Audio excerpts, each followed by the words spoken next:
By the buzzer beater, dies by the buzzer beater. Only one seed left in the tournament. That's UNLV. Texas and Arkansas, 5 minutes from tip-off in the middle. And Georgia Tech. And no question the game of basketball has evolved over the years. And, you know, a lot of talk recently about the equipment used to play the game and how it's changed, especially the sneakers. As Leslie Visser reports, the competition to be #1 in 2 feet has reached new heights. And so have the costs, increasing greatly in dollars. But Cardinals win!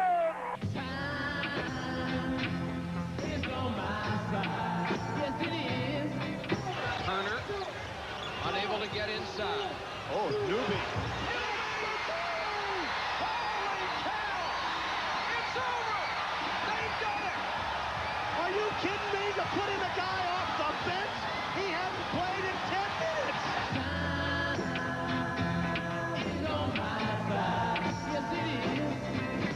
They'll come through Davis, and he'll come to Fox.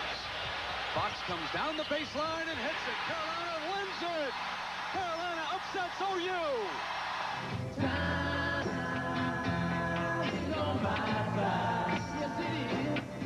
One second left. Burrell takes the ball, looking inbound, loops it far up court for George, who catches it, turns around, shoots, and he got it! He hit it! He hit the shot! And the Huskies have won it! The Huskies Seconds on the clock. Smith free throws in the air. No good. Rebounded by Anderson on the dribble. 4 seconds. Anderson going all the way. Pops a shot. It is good.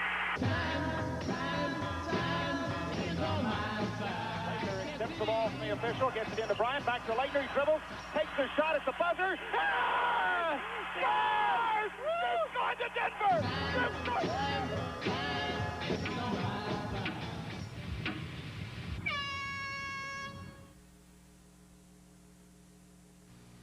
I spent 24 years climbing. Ball well in his playing days. Now he's the teacher, and his students, like senior forward Willie Burton, have done their homework, and the results are evident. Burton has been the big scorer for the first Minnesota team ever to reach a regional final.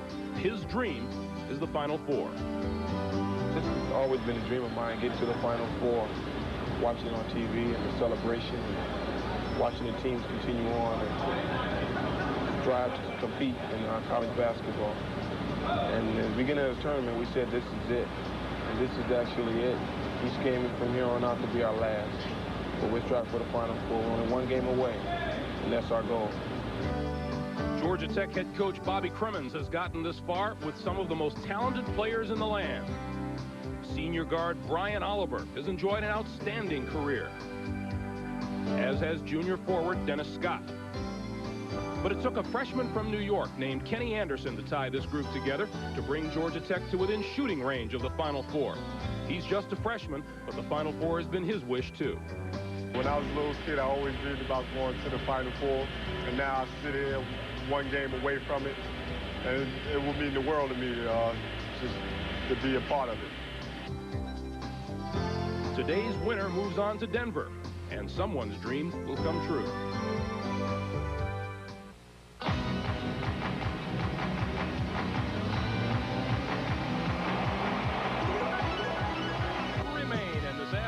Winner gets the ticket to Denver. It's the Golden Gophers of Minnesota and the Yellow Jackets of Georgia Tech. To control the tempo. I thought they'd play hard and do just that. But what they are going to need today is to try to control the tempo, because both clubs want to run, but with a player like Kenny Anderson on Georgia Tech, they got their hands full. Let's take a look at how Georgia Tech got here. Pretty rough road for them after East Tennessee State, a thriller against LSU, and then the overtime victory over Michigan State on Friday. It is the first time they have reached a regional final since they were eliminated by Georgetown in 1985. And in Georgia Tech, you will see 3 talented ball players today. Well, they got what they're calling a lethal weapon 3. Dennis Scott, Brian Oliver, and Kenny Anderson are 3 outstanding players. You can see there's numbers right there, but what I like about him is Kenny Anderson. He ties it all together for the team. He's the guy that pushes the ball up the court. He distributes it. He is the heart and soul of the team. Big 31-point effort on Friday night here, and carrying them into overtime and then to victory. The Minnesota Golden Gophers, 4th place finish in the Big Ten, and then an overtime victory over Texas El Paso, then a victory over Northern Iowa, and then beating Syracuse here 82-75 Friday night, It's their first ever appearance in a regional final. They are led on the court by Willie Burton, their leading scorer, a 6'7" senior out of Detroit, Michigan. He's the guy that Clem Haskins says has to make us go on the scoring side. But there's a very talented and unknown backcourt here. Well, it really is. They have Kevin Lynch and Melvin Newberg. These two guys are the guards for the team. They're as good a tandem as anybody who plays in the country. They get out, they push the ball up the court, they can shoot jump shots. They play together well defensively. They'll steal the ball. They're really the catalyst. I think Willie Burton has to score, but these guys have to make it happen defensively. Neither of these teams has been to the Final Four. One will when we wrap up the action today. We'll have the starting lineups for you when we come back to New Orleans in just a moment.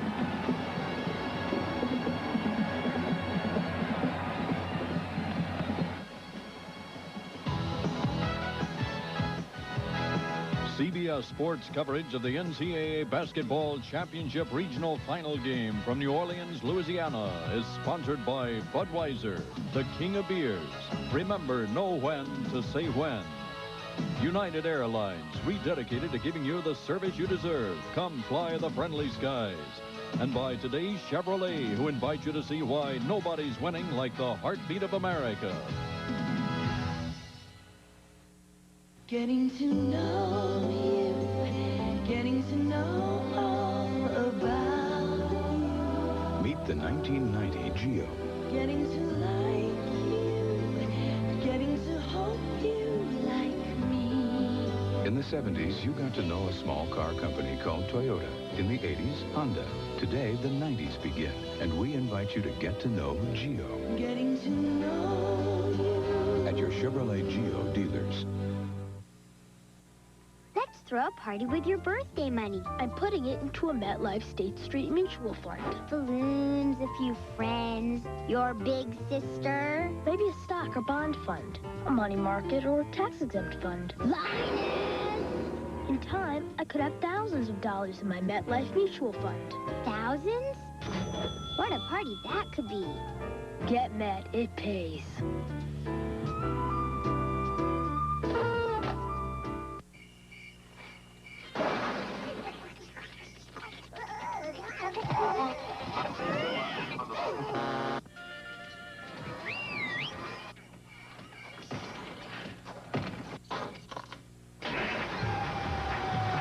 What's it take to win in college basketball? What's it take to win in 7-Up's college basketball championship game? That hard work could win you a limited edition Ford Mustang or a chance at prizes worth $20 million. So start practicing. 1 in 12 are winners.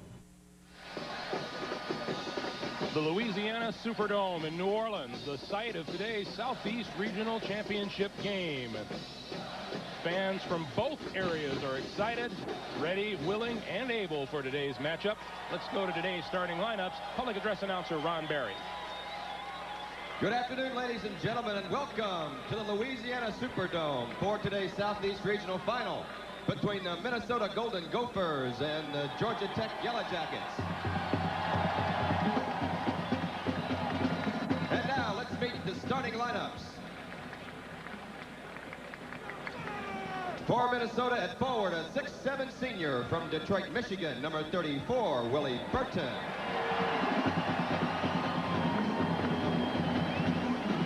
For Georgia Tech at forward, a 6'8" junior from Reston, Virginia, number 4, Dennis Scott.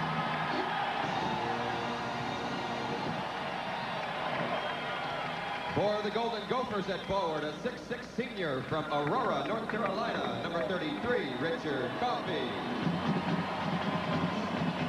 For the Yellow Jackets at forward, a 6'10" freshman from Chattanooga, Tennessee, number 32, Malcolm Mackey. For Minnesota at center, a 6'9" senior from Rockton, Illinois, number 45, Jim Chekashansky.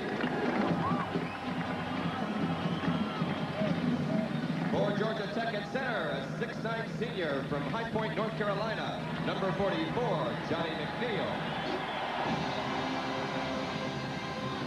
For the Golden Gophers at guard, a 6'6" junior from Bloomington, Minnesota, number 3, Kevin Lynch. For the Yellow Jackets at guard, a 6'4" senior from Smyrna, Georgia, number 13, Brian Oliver. For Minnesota at guard, a 6'4" senior from Toledo, Ohio, number 20, Melvin Newbern. For Georgia Tech at guard, a 6'2" freshman from Rego Park, New York, number 12, Kenny Anderson. And introducing the head coaches for Minnesota in his 4th season with the Golden Gophers, Clem Haskins. And for Georgia Tech in his 9th season with the Yellow Jackets, Bobby Cremins.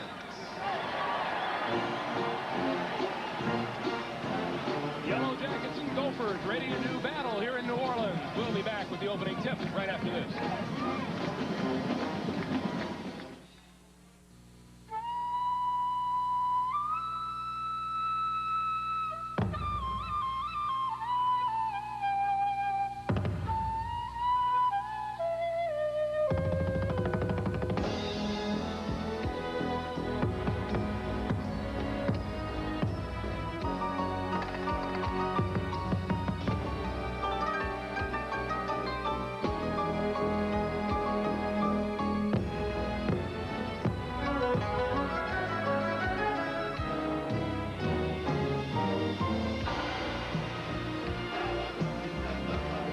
In 13 cities in 10 countries across the Pacific, they're playing our song. United Airlines Royal Pacific Service, rededicated to giving you the service you deserve halfway around the world. Come fly the friendly skies.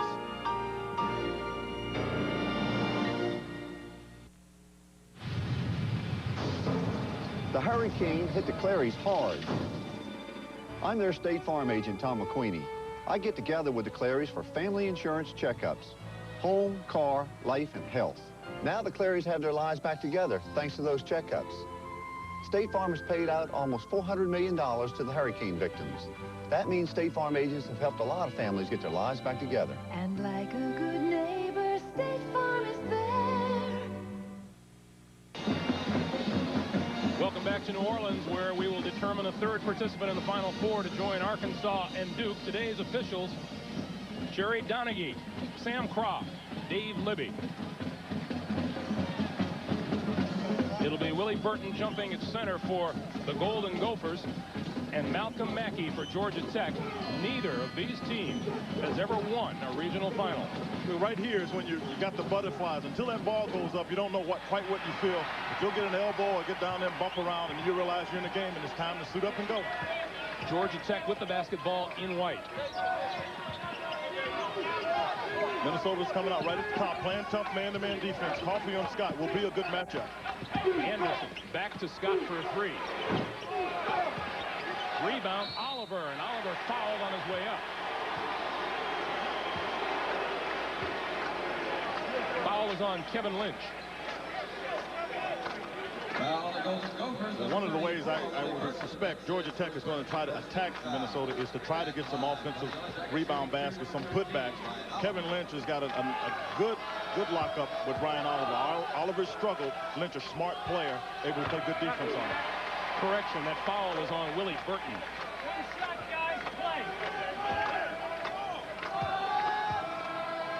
Brian Oliver did not have the kind of game of which he is capable 2 nights ago, as he misses the first, and Anderson then loses it out of bounds.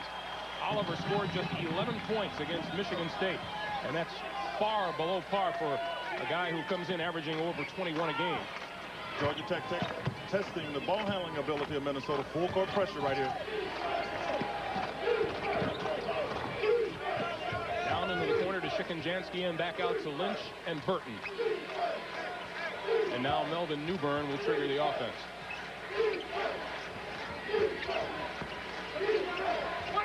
This is a matchup they need to take advantage of if they can. Big rejection by Mackey. Burton follows, has it stripped away by Dennis Scott. Here come the Yellow Jackets. Anderson. And Burton with the rebound. The matchup I'm talking about is Kenny Anderson is only about 6'2", and he's trying to guard Kevin Lynch, who's about 6'4", and is accustomed to playing inside. So it's a chance to get a bucket, but also Anderson a foul. Shikanjansky, the short pop and the foul, and he'll go to the line to try for a 3-point play.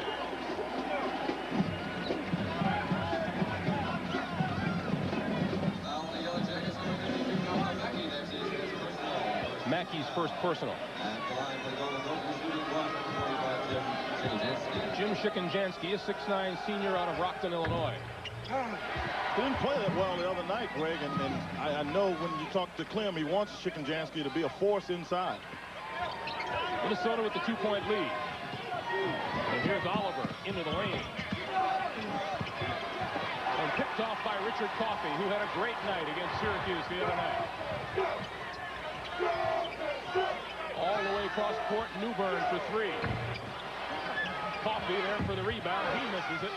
Newbern up high, loose ball, and save before it went out of bounds. Newbern will put it up again. Oh, you can't give anybody that many opportunities. Georgia Tech just standing around. Minnesota coming up with the ball, couldn't get it down.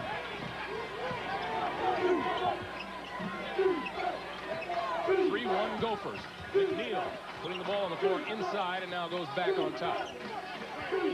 Anderson was the quick starter for Georgia Tech Friday night. There's a little jitters right here. Guys not holding on to the ball. When you see them doing that missing wide open shots they normally make. Just a little early jitters. Oliver's drive.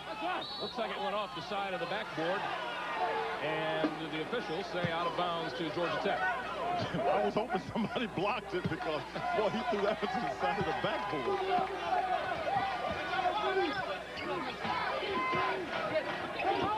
Good pass underneath, and Scott lost the handle.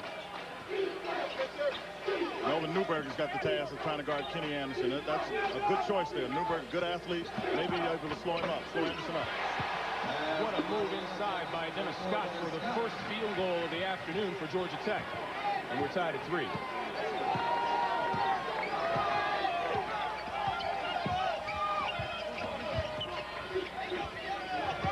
Look to Willie Burton down low, working on Scott, and again, Scott strips the ball, but the follow-up is good, and we've got a player down. That looks like Malcolm Mackey, who may have caught a hand in the face. Well, it very well could have been that. When Burton is taking the ball to the basket, first of all, they're allowing him to get it. You see it right there in the middle of the screen. Dennis Scott's allowing him to get it, and yeah, what happened was Willie Burton, in his effort to try to get the ball back as Dennis Scott hit it, hit Malcolm Mackey in the face, but he seems to be all right.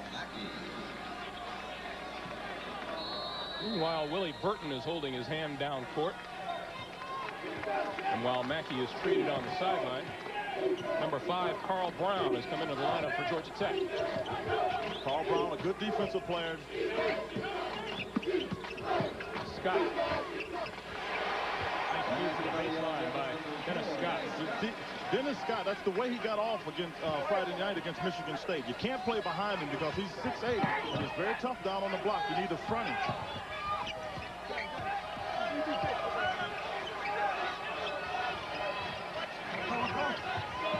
Burton open for the three-pointer. Around and out, tap no good. And Brown has it up the sideline. And after a scramble, Scott has the ball. Anderson around Lynch. What a move by Kenny Anderson. That's where he can get you. If the game gets wide open, Kenny Anderson can really beat you because he's got so much ball handling skills and an ability to get any way he wants on the court. Tech with a 7-5 lead. Brown really harassing Newberg. And the foul is called on Carl Brown. And Brown insisting that Newberg wrapped his arm around him to get past it. You can see that in intensity in Carl Brown's face. And I'm not so sure that he's not right, Carl Brown, about the wrap. But I think there's definitely a push by Carl Brown before that wrap. That's why they put Brown in the game. Be harassing on the defensive end. Number 40, Walter Bond, is in the lineup for Minnesota now. Batted out of bounds, and the Gophers will inbound again. Now, Minnesota will play 7-8 people off the bench where Georgia Tech really won't. And what I expect is you run as many people as you can at Kenny Anderson to try to tire him out. Shikenjansky off the pick. And here comes Scott with Oliver. Scott's going to keep it. And he travels. 15:59 to play, first half. Georgia Tech, 2-point lead. We'll be back to New Orleans after this.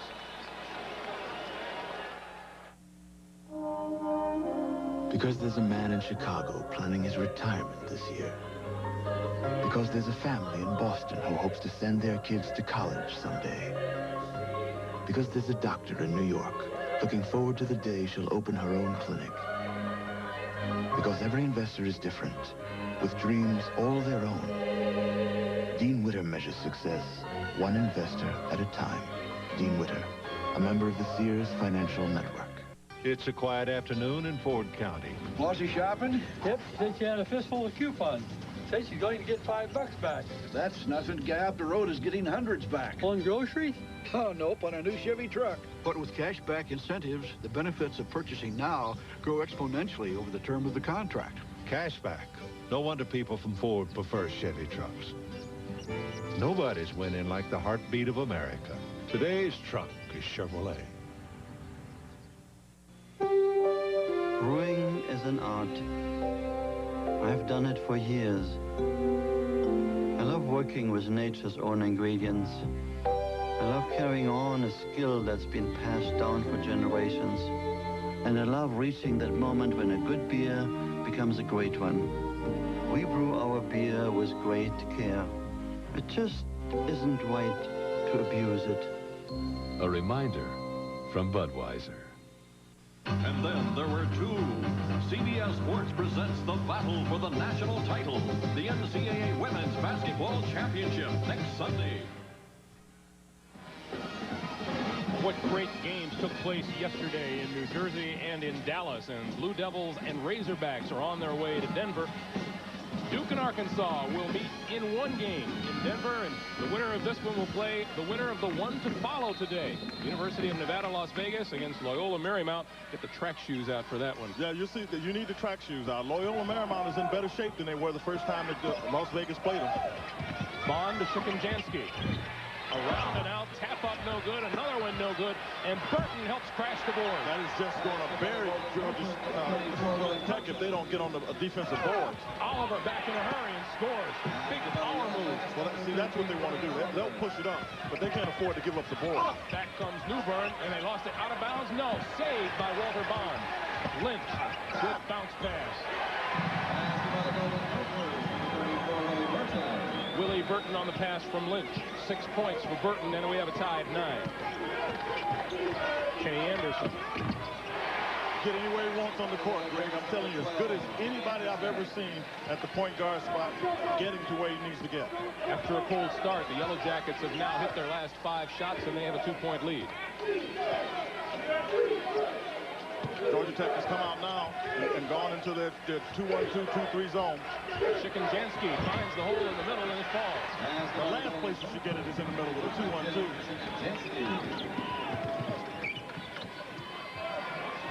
Scott, three-pointer.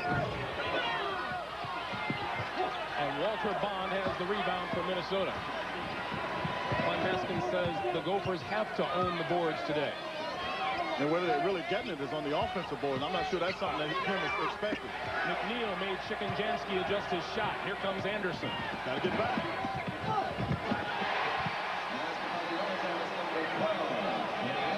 A freshman with the poise of a senior. You know, you and I were talking about this. Kenny Anderson reminds me of Nate Tiny Archibald, who played at Texas El Paso, UTEP, was Texas Western then. Quick, gets where he wants to go, can score as well as pass. Those aren't bad credentials to have. Kevin Lynch, three-pointer. And back come the Jackets in a hurry. Oliver around and out. That last time out, it would appear both teams have been instructed to push it and push it hard. Yeah, it was. Georgia Tech really wants to push it up, and Minnesota's taking advantage of the fact that Georgia Tech will run on the offensive end and have struggled getting back defensively. Shikanjansky with another bucket, and Anderson inside, tied up by Shikanjansky. And possession arrow favoring Minnesota. Into the lineup for the Gophers is number 33, Richard Coffey, and number 15, Connell Lewis. And now number 55, Bob Martin, a 7-foot sophomore, will also enter the game.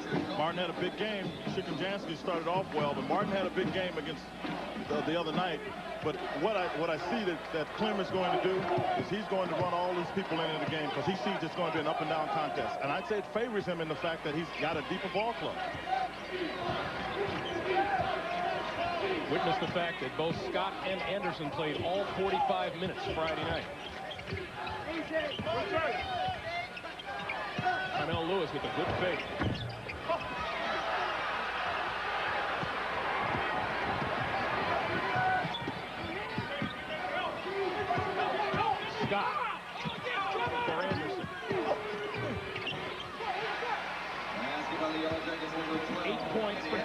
Anderson. And back come the Gophers. Lynch on the drive, and he's fouled by McNeil.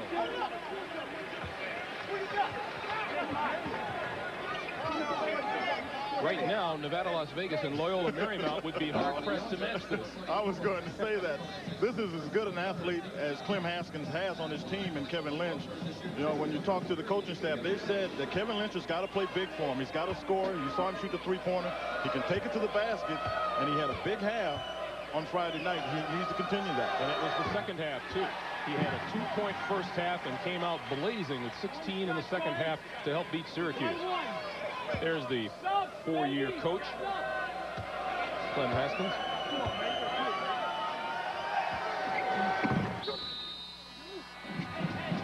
Lynch hits them both, and Melvin Newbern checks back into the lineup for Minnesota. Well, yeah, I was going to say Melvin Newberg just tell his man to come out. They took Kevin Lynch out of the game. Newberg is in it. They're going to try a little full court man-to-man pressure. That's what I would do. I'd try to make Kenny Anderson dribble the ball as much as I can, as far away from the basket to try to wear him out. Connell Lewis is on Anderson now. He's poked free for a shot, and it didn't fall. Newbern, good change of direction. Folks, if you haven't seen Melvin Newberg before, he can do those kinds of things, especially in the fast break. Good open court player. Minnesota with its biggest lead now, 20-15, 12-15 to play first half. Carl Brown open for the three. And Lewis has the rebound. Stop him. Kenny Anderson didn't get back. And all of a sudden, Connell Lewis was at the basket, and nobody from Georgia Tech stopped the ball. You must stop the ball in the fast break situation. And Lewis all over Kenny Anderson in the backcourt is charged with the foul. There's a timeout on the court with 11:52 to play in the first half. Minnesota leads at 22-15. Now, all the buyouts and mergers sweeping the country, I just got swept out of a job. 2 kids in college, still paying on the house with the sweeping view. So you might ask, Jim, why are you so relaxed? Well, I'll make it through. Because 20 years ago, I bought the right kind of life insurance. Life insurance for living from Northwestern Mutual Life. Ranked first in dividend performance more times than any other company over the last 50 years. The Quiet Company.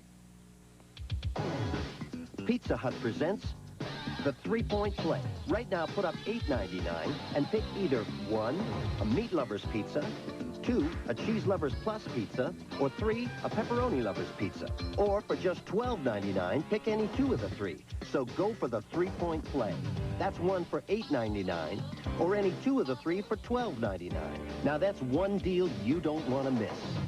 Pizza Hut, making it great. It's Monday morning in Ford County.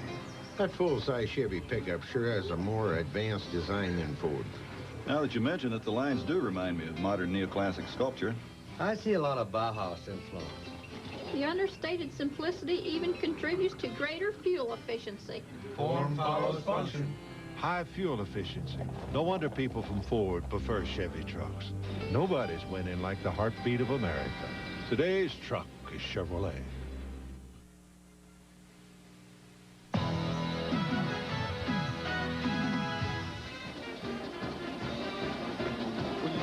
Welcome back to New Orleans, everyone. When you got a team that wants the fast break, what you see here is that the Minnesota players are running here, but this is the only player with his head back. Georgia Tech is just pushing the ball down the sideline right now, and Minnesota's got to find out where the people are. So right here, you just look right up, and Kenny Anderson just throws the ball back because he knows on the sideline there's not a Minnesota player there. You see it finished off by Brian Oliver. You've got to keep your head on the swivel when you're going back on the defensive end. Georgia Tech inbounding the ball, and Connell Lewis getting big pressure underneath. See, the Gophers have been on a tear over the last 3.5 minutes. Connell Lewis now being warned. Clem Haskins says of Lewis, opposing guards don't phase our guards after they've practiced against Connell. There's some players you want on a team because they can give you something in the game. Connell can do that, but what he really does is harass both Lynch and Newberg all day in practice. So they're used to pressure because Connell Lewis is a valuable player on the team. Well, Kenny Anderson is getting his first rest of the day. Oliver open.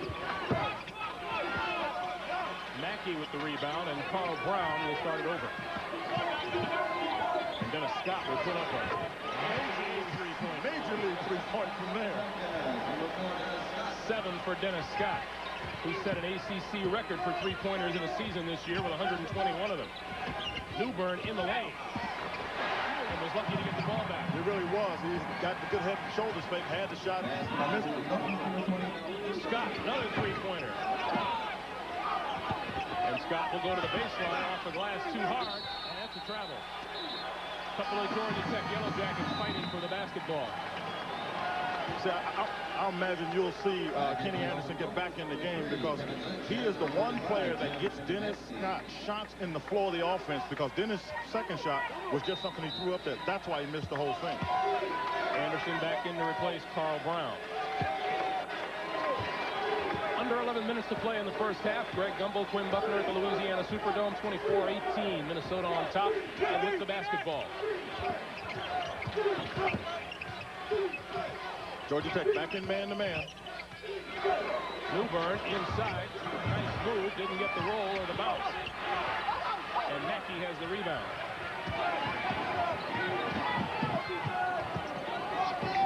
Oliver, good look inside for Mackey, but he's tied up. And the foul is going to be called. Just about 10.5 to play. If you're just joining us, welcome to the Superdome in New Orleans. The winner here between Minnesota and Georgia Tech moves on to Denver.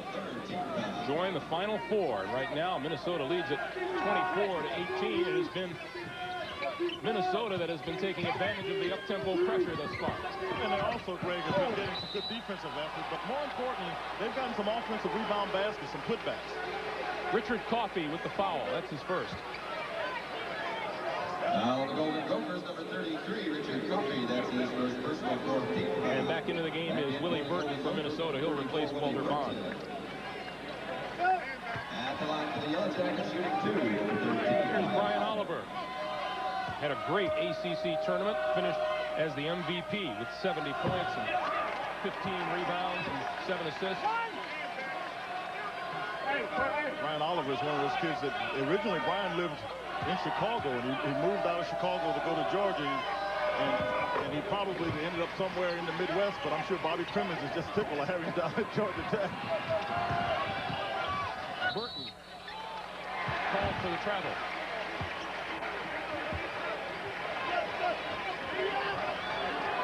Burton only a 12-point performance against Syracuse here Friday night. And I've got to wonder, because as I was watching take that move, Greg, is he trying a little bit too hard? Because he's had some shots inside that he's fumbled getting the ball in as well. There's an early key. That's the first Minnesota turnover.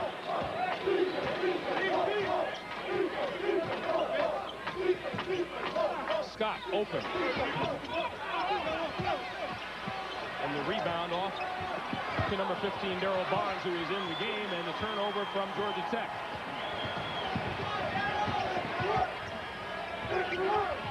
Burton down to Shikanjansky, who doesn't take long to put it up. Georgia Tech will play behind you. That's why Willie Burton gets the ball in the paint, and Shikanjansky, they've got to start getting up front. Nice pass from Kenny Anderson to Brian Oliver. Roommate to roommate.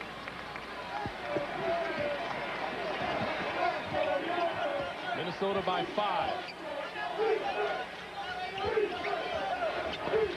Burton. Same thing. They were not Georgia Tech for some reason. They're not front. Burton has 8.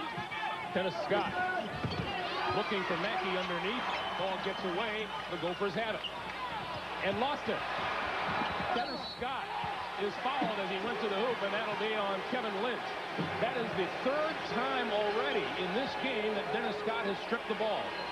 Well, Dennis has got very quick hands, and I thought Willie Burton got a little bit of impatient here. You see Scott with the ball right here, and then he goes between 2 defenders, and then Kevin Lynch reaches in there. The official felt he got some hand, made the call.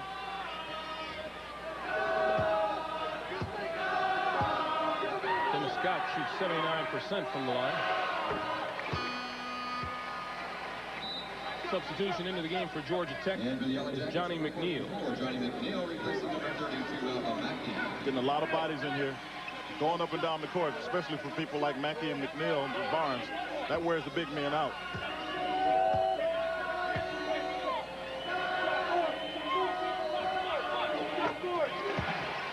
Hit them both. He now has 9 points, and it's 28-23 Minnesota as we approach the 9-minute mark.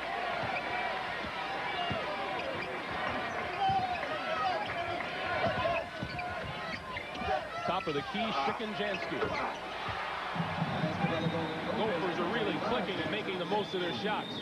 Yeah, you're right. That was just good patience. They had run the play twice to Willie Burton's side and then ran it off the backside to come back to Shikanjansky for the open jump shot. Shikanjansky averages 9. He already has 11. Scott on his way to the hoop. Throws it up. Foul will be called out front. I want to remind you that following our action here in New Orleans, we'll take you out to Oakland. Brent Musburger, Billy Packer standing by to bring you the West Regional Final between the Lions of Loyola Marymount and the Runnin' Rebels of UNLV. As well call them the Runnin' Lions, too.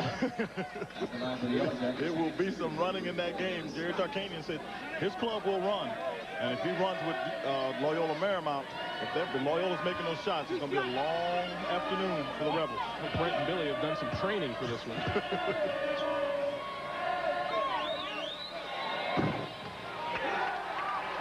Dennis Scott has his first free throw bounce off the front.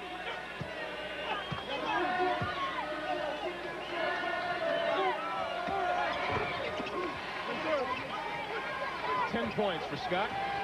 6-point Gophers lead. Newbern to the baseline, up and over the rim, and the foul is called. Newbern is deceptively quick. Melvin Newbern is a nice player, and by that I mean he'll surprise people. And I've said he reminds me of Ray Williams. He'll lull you to sleep, go left, go right, get the ball up behind his head. That time the defense just fell asleep on him, and he took it to the baseline. Strong got the foul. Had a strong 20-point game in the victory over Syracuse.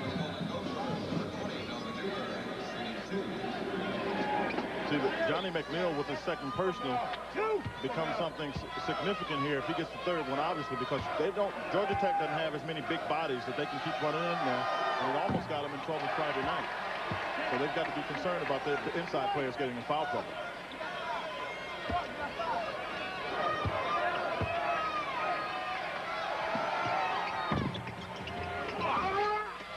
Newbern missed them both. Here's Anderson. Lighten up, you guys! Lighten up!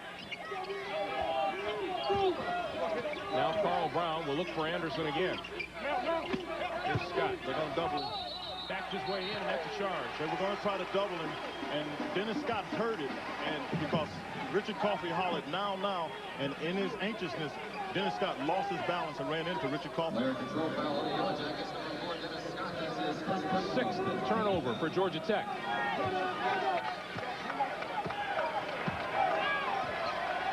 And right now, you'd have to say things are going the way of the Gophers. They've had the tempo they like, Ray.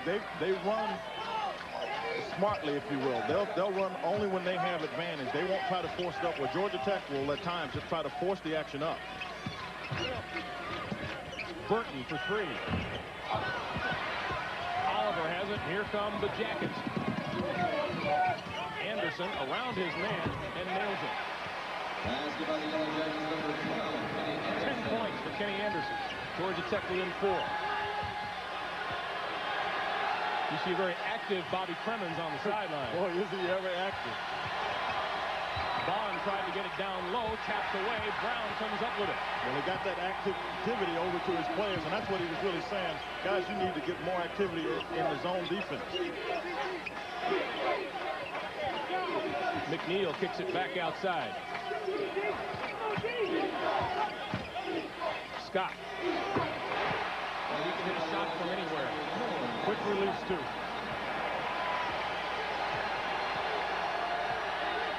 (30-28). Minnesota's lead down to 2. And the Georgia Tech fans have come alive here in New Orleans.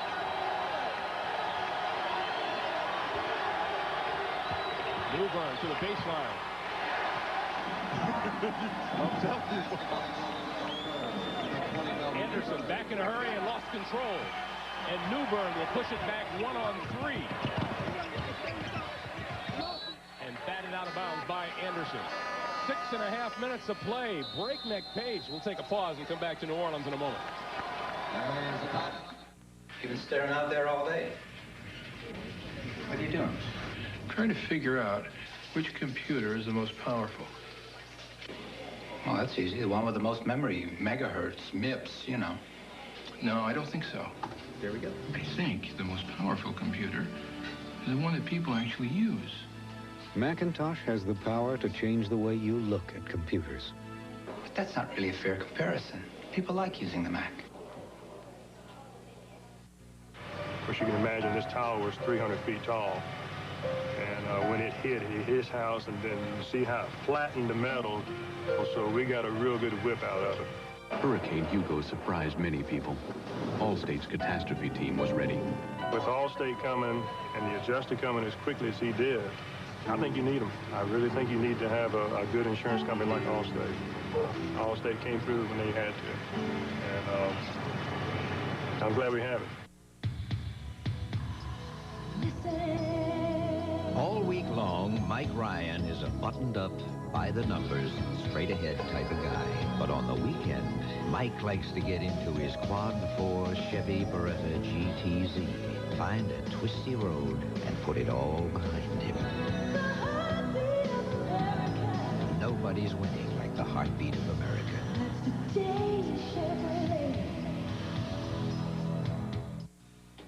For $1 million cold cash, he spied for the KGB. Is he repentant? Not one bit, as you'll see when Mike Wallace visits him in prison tonight on... Reminder, Saturday, CBS Sports coverage of the NCAA Championship reaches its grand finale in Denver. Begins at 5 Eastern Time with a Final Four preview, followed at 5:30 by the national semis. You know, one of the two matchups is Duke and Arkansas, and the winner here meets the winner of the game to follow between Nevada, Las Vegas, and Loyola Marymount. That's coming up Saturday here on CBS. 6.5 to play. First half, Minnesota leading it by 4. Greg Gumbel along with Quinn Buckner, and perhaps a faster-paced game than we expected, Quinn. Well, in the fact that these teams scored about 80 points a game, I'm not sure that it really is. But what we didn't anticipate as much as Minnesota is usually more of a, they take advantage of breaks, but they don't push it. And they have pushed it once or twice more often than I thought they would. Connell Lewis back in the game for Minnesota. They're playing this 1-2-2 zone, and inside they can get it to Shikanjansky anytime they want to. Outside with Willie Burton, they got a three-point threat. So right now they got it going pretty well inside. Shikanjansky with 13. And the Gophers by 6.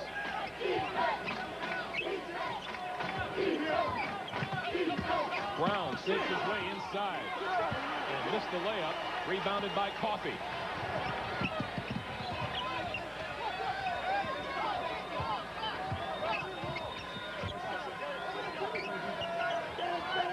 Burton finds himself open. The zone lost him. I don't know how you lose to Willie Burton. He was standing on the right side of the court. He came back to the left, and nobody from Georgia Tech ever looked at him. Burton has 11 with that three. It's 37-28, and now the Gophers enjoying their biggest lead, but back comes Anderson on the baseline.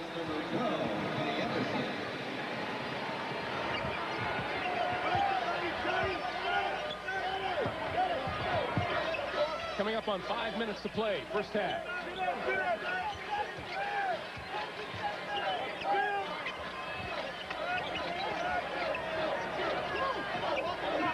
You'll see Minnesota be patient because they figured out they can get good shots. They've gotten them inside, as well as we saw Willie Burton just knock one down outside, so they just need to be patient. Burton, good move to the basket, rolls around and out, and Coffey with the foul. Richard Coffey's first bucket gives Minnesota the 9-point lead. Got a 5-second call. Take a look at Kenny Anderson. We keep talking about how this young man is quick, Quinn. You maybe don't realize it until you have to try and defend him. Well, this is after behind-the-back pass, and he gets on the defense so quick. Jansky can't cut him off, and he goes in the trees with the big people still able to get it down. I mean, he does. He gets at you so quickly that you don't have a chance to react. He puts you on your heels. Second time down court after that. He's called for the 5-second call, and here's Minnesota. Bond. Again,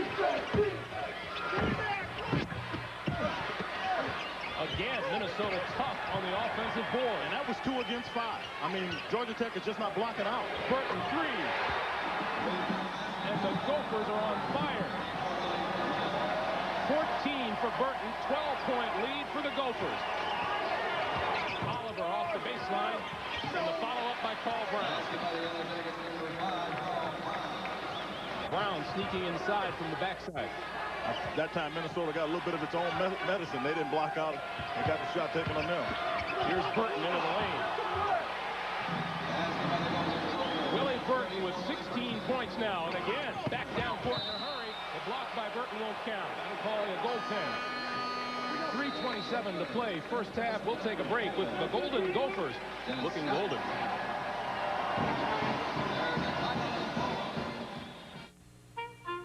In financial matters, as in life, everybody's different. Different needs, different goals.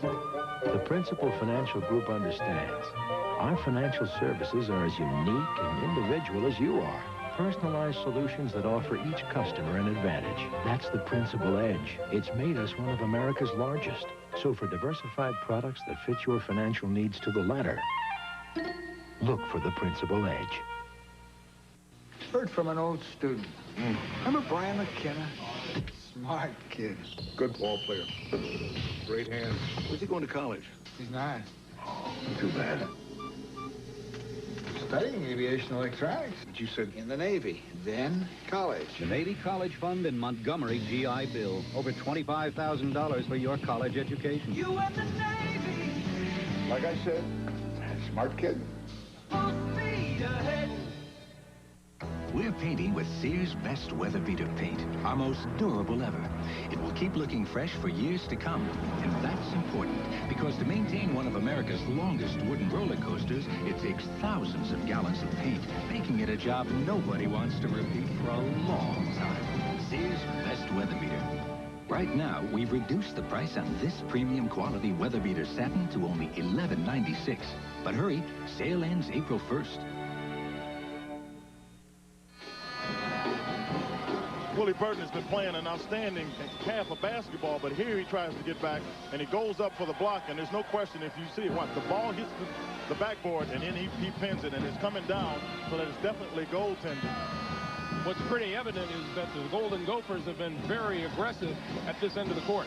Well, on the offensive end of the court, Greg, what they've done, Willie Burton as well as Richard Coffey, is they've gotten some putbacks. They got 31 points from the front court, and Tech only got 14. All of it's by Scott. So Georgia Tech needs to get some more help, particularly from Brian Oliver. 10 offensive rebounds for the Gophers. And that's a charging call on Walter Bond. Carl Brown working hard on defense. And almost to the sideline limping. Yeah, but I guarantee you he'll be back in the game. We watched him on Friday night go down 3 times, I mean hard, and get right back up and play. So I guarantee you he'll stay in the game if at all possible. Well, he's never leaving. 10-point Minnesota lead. Change the defense here. You got a 1-2-2. They play a little bit of a, I call it the amoeba defense, kind of a matchup, but they play like a 1-2-2 zone. Scott nails another three-pointer. That's the man you have to be concerned about, three-point shooter. That's 17 for Dennis Scott. Inside, Newburn, no, loose ball, here comes Tech. Up ahead for Oliver, to Scott for 3. And that'll be a foul on Mackey. I want to remind you, at the conclusion of every CBS Sports NCAA tournament broadcast, we select the Chevrolet most valuable player from each team. Chevrolet donates a $1,000 scholarship to the General Scholarship Fund of each school to further assist qualified students in all chosen academic fields. Foul was on Dennis Scott at the other end of the court. That's his second. And Jim Shikanjansky back into the lineup for Minnesota. Clem Haskins look to try to get some more inside play because Georgia Tech went into a man-to-man, and that means Chicken Jancy is going to be guarded by a guard most likely. Right now, Brian Oliver's got it. Lob for Newbern, and Newbern around Carl Brown, doesn't go. Follow up Coffey. Georgia Tech is standing and watching. They're not blocking out at all.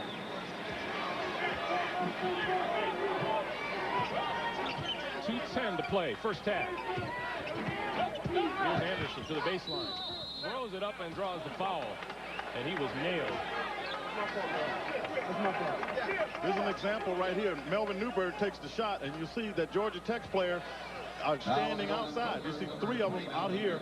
Richard Coffey, with a nose for the ball, will come up with it 9 times out of 10 because that's what Richard Coffey's on the floor to do, rebound primarily. Mario Green, number 5, into the lineup for Minnesota, 6'2" junior from Freeport, Bahamas. He comes in, does Mario, to give a break to Melvin Newbern. And having to guard Kenny Anderson is enough for 2 people. So they're going to give him a break.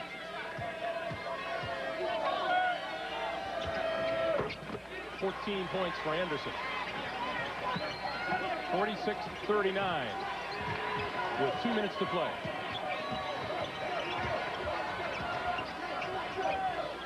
Georgia Tech has tightened up their defense a little bit, Greg. They're starting to be a little more aggressive out on the front.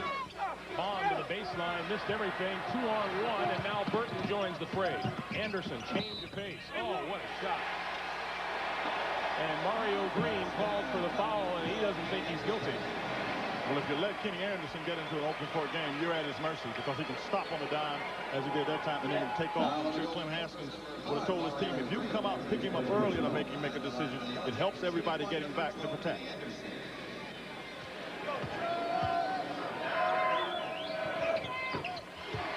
Three-point play by Anderson. Stay tuned. Coming up at halftime, road to the Final Four. And the Tech fans making some noise now as Minnesota's lead is down to 4. Burton. Three-pointer puts it back to 7. I don't think they believe Willie Burton can shoot. Burton has 19. Oliver blocked by Burton, and he brings it back out front.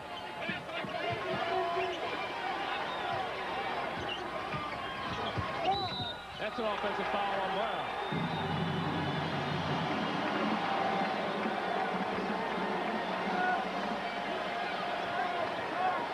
Player control foul on the Yellow Jackets, number 5, Carl Brown. That's his second personal. Back in for the Golden Gophers, number 20, Melvin Newbern. Clem Haskins, after 6 years at Western Kentucky, now in his 4th season as head coach of the Golden Gophers. Of course, what a player he was at Western Kentucky. And not to mention 9 years in the NBA. Clem Haskins, Clem the Gym, they used to call him. Baseline, losing the handle was Newbern, and here comes Anderson.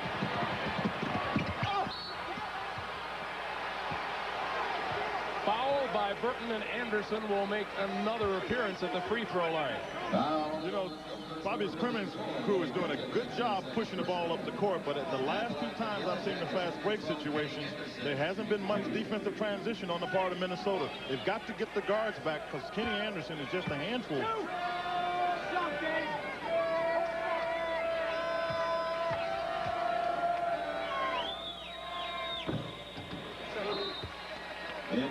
Jim Nance, Mike Francesa will be bringing you the complete look at the Final Four picture from our studio in New York, and another 53 seconds coming up at halftime.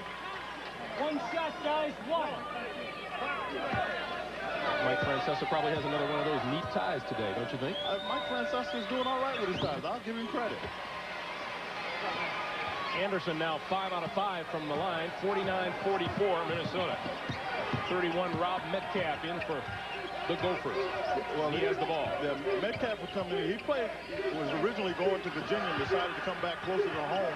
He's from the Wisconsin Rapids, Minnesota, Wisconsin. 25 on the shot clock, 10-second difference between it and the game clock. And that's a 5-second violation of the Golden Gophers, and that could be a mistake here. Yeah, you don't want to lose the ball. You know, at this time, you've got the clock in your favor, and that's usually just a mental lapse. It's good defense, That's a mental lapse. You see what Dennis Scott and Kenny Anderson means to the team. 36 out of 44 points. They've been very active. And Georgia Tech now looking for some momentum to go into the locker room. See what Kenny Anderson and Bobby Crimmins have in mind here. And the steal and out of bounds. Newbern took advantage of when Anderson turned around to look at Bobby Crimmins. I'm laughing. I like that. In my old time days, that's just what I'd wait for the coach to tell him what to do and go for the ball. That's time remaining in the half on the lower right of your screen. They're going to go a two-man game right here and try to get Kenny Anderson and Dennis Scott involved. Long three-pointer, he nails it. 2 seconds. The long throw to the other end is overthrown, and that'll do it for not a bad half of basketball here in New Orleans. That's the end of the first half with the score: Minnesota 49, Georgia Tech 47, and CBS Sports coverage of the NCAA Basketball Championship continues after this message and a word from your local station.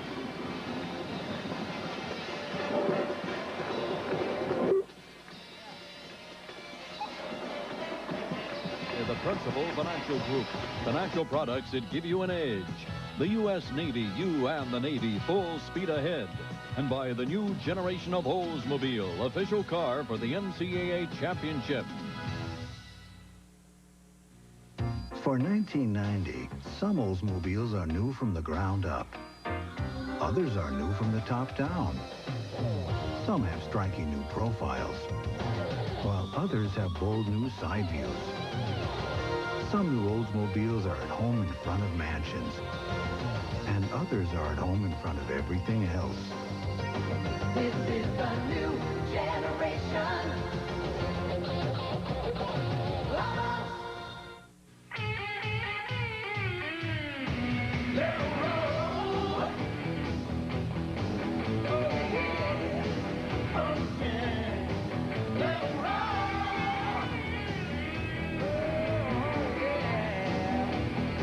Wherever motorcycle riders get together to let the good times roll, it's easy to see who's having the most fun. The ones riding a Kawasaki.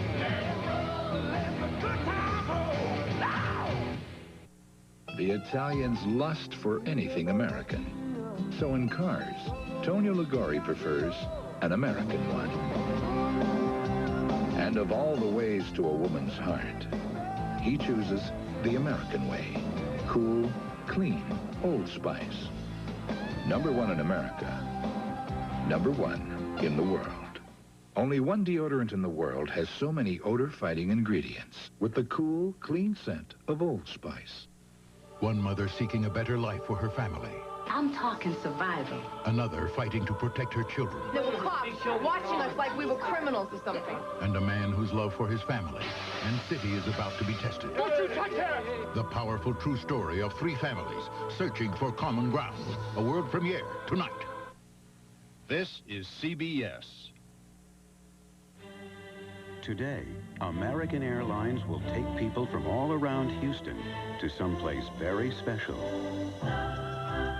Europe, because American has brought Europe closer than ever before, with more non-stop flights than any other airline from Dallas, Fort Worth, and Chicago. American Airlines. As far as Europe is concerned, we've arrived.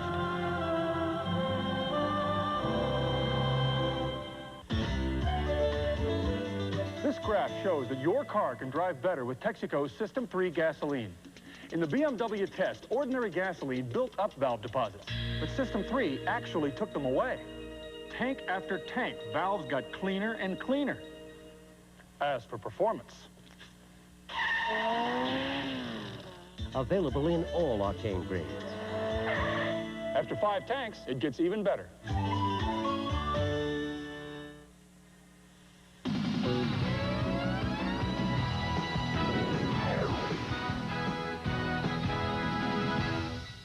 Willie Burton with 19 points. Minnesota on top at the half. However, a 12-point lead has been trimmed to 2. So we welcome you back to New York. Jim Nantz along with Mike Francesa. And Mike, Greg, and Quinn were talking about your tie. What's wrong with my tie? It's a nice tie today, but people are still talking about last Sunday's tie. A little bright last Sunday. Yeah. No more calls about last Sunday's tie, please. Coming up next, we'll be going out to Oakland to solve the last piece of the Final Four puzzle. Top-seeded UNLV meets America's sentimental favorite, Loyola Marymount. And Curry Kirkpatrick takes a look at the remarkable Marymount story and how the pride of the Lions has brought them to the threshold of what some hope will be a date with destiny in Denver. The celebration goes on and on. How can the improbable Lions of Loyola actually still be playing?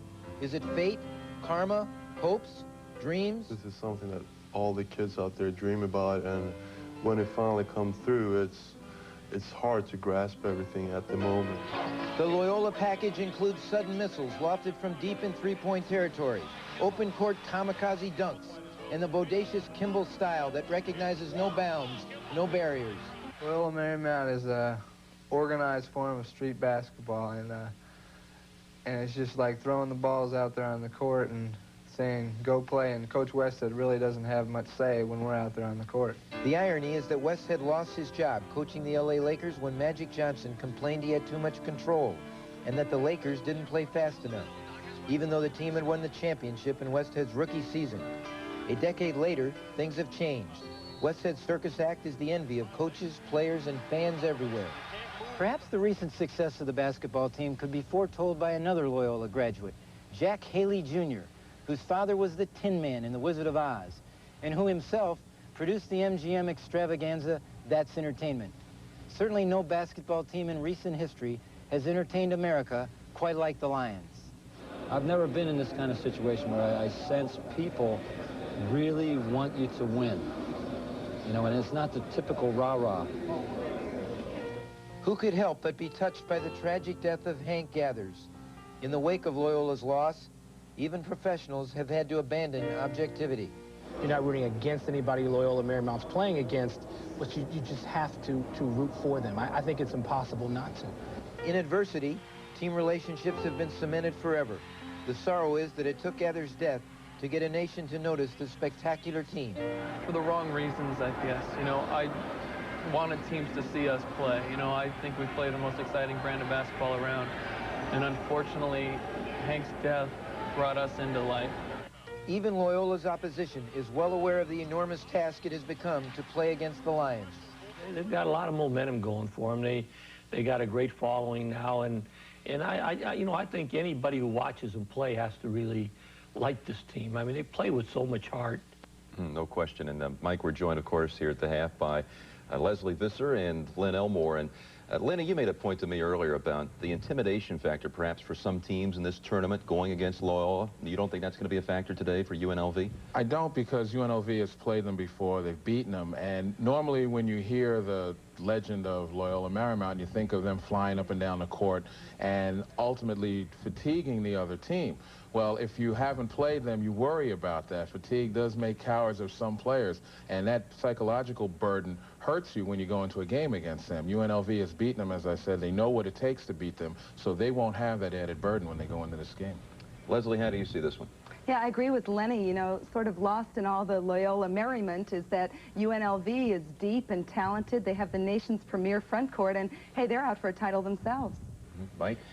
I think the two keys for Loyola, and they did play, and they didn't shoot the ball well from three when they played Vegas the first time. I think the two keys are they have to be plus in the turnover department, and they have to shoot probably 33s and hit 45% of those. You know, people have asked, at what pace will this game be played?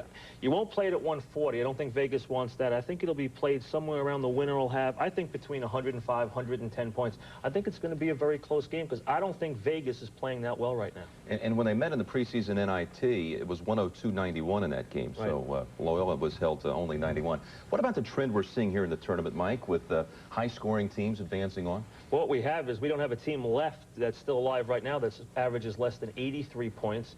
A couple of teams up in the 90s. We know what Loyola scores at 124 and change. So what we're seeing is teams taking advantage of the three, utilizing the three, and attacking both ends of the floor. You open floor games, pressure defense, open floor, aggressive both ends, high scoring. I think this is the trends we take into the 90s. And I think that's what, Leslie, you called it, basketball in the 90s, right? Yeah, each team now, though, seems to have a style. You see Arkansas and Georgia Tech have the 3 perimeter shooters. You see the high octane of both Vegas and Loyola Marymount. And so, you know, maybe it's what Nolan Richardson called, this is the offense of the 25th century. Well, there's a real conspiracy, I think, of keeping the standard center, the big guy, out of the game. That's right. Because except for Duke, you've got the real versatile forwards and the perimeter shooting guards, but the teams with the centers, the Xaviers, the Georgetowns, they're gone. I guess a 6'11" guy would notice that, huh? They're going to come back, Lenny. I can't handle the Len, ball how would you have run the floor against Loyola? Back in the old days, I would have run the floor. I don't know how I would have shot it, but I've never seen the ball. Mike, big comeback at the end of the half by Tech. Yeah, they really closed the gap, and I think that Minnesota did well inside. Look for Dennis Scott in the second half. I think he's got to get hot. All right, well, he had 20 in the first half. We'll get you back to the Superdome in New Orleans as we continue in just a moment.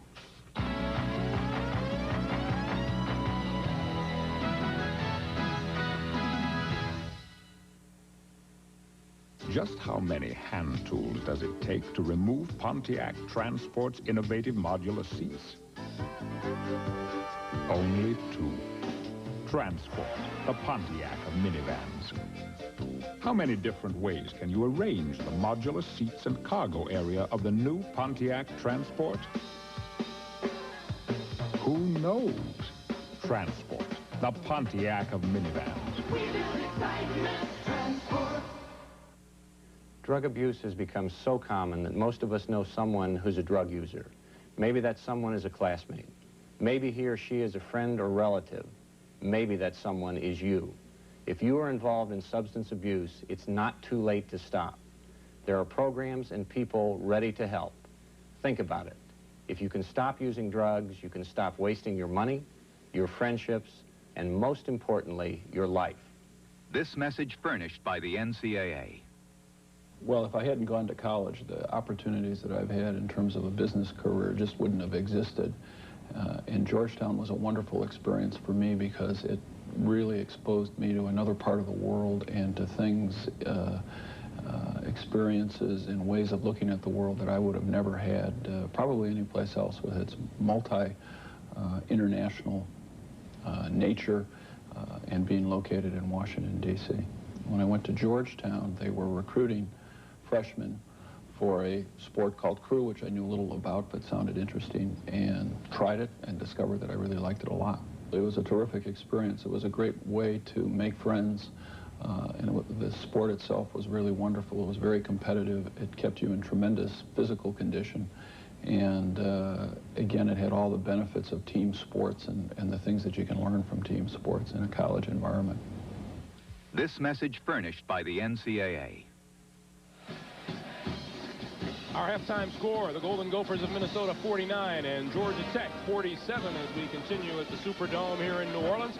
Welcome back to New Orleans, everyone. I'm Greg Gumbel along with Quinn Buckner. If you like up-tempo basketball, this is one of the places to be today. The other one will be out in Oakland, California a bit later, but this doesn't surprise anyone. No, this really doesn't surprise me. I said both clubs want to run. They average in the 80s, both Georgia Tech 88, and you talk about Minnesota 83. So what you see in the fast breaks here is Georgia Tech has really done a good job. You see, they got 18 fast break points to Minnesota. So they're accustomed to getting it up and down the court. Underneath, fast break points, points in the paint, Minnesota was expected to take advantage of Georgia Tech's weakness, which is the inside game. Well, what they've really been able to do is exploit just a general tendency not to block out, and you'll see that they get in here, does Minnesota, and they'll just work, and particularly Richard Coffey, his primary value to the team is getting rebounds, and here he is definitely exploiting the lack of blocking out, as I think Minnesota has done all afternoon. When Willie Burton takes it to the basket, again, right in the center of your screen is Richard Burton, and nobody really puts a body on him, and he's such an active player that you've got to consider he's going to rebound, and particularly on the offensive end, to try to get easy hoops. It's a 2-point difference. We'll be back with more as CBS Sports coverage of the NCAA Basketball Championship continues after this message and a word from your local station. Over the past decade, all other lines of cars have led Mercedes-Benz in one crucial category: depreciation.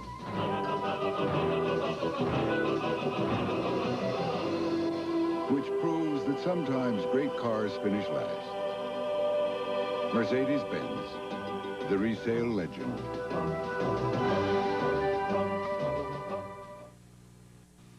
I know jobs don't come with a lifetime guarantee anymore. So I've covered my own future with the right kind of life insurance. You can too. Life insurance for living from Northwestern Mutual Life, the quiet company. If you want to move ahead in any career, ask yourself, can I work with a team? Can I take on a tough job and see it through? You can learn how in the Army, so when you set off on the road to success, you'll already be in the driver's seat.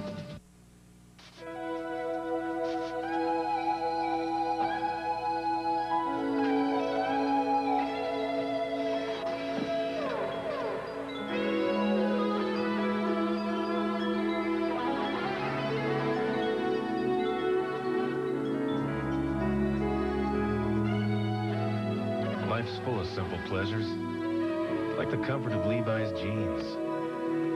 Or had you forgotten? This is CBS. Pontiac Grand Am.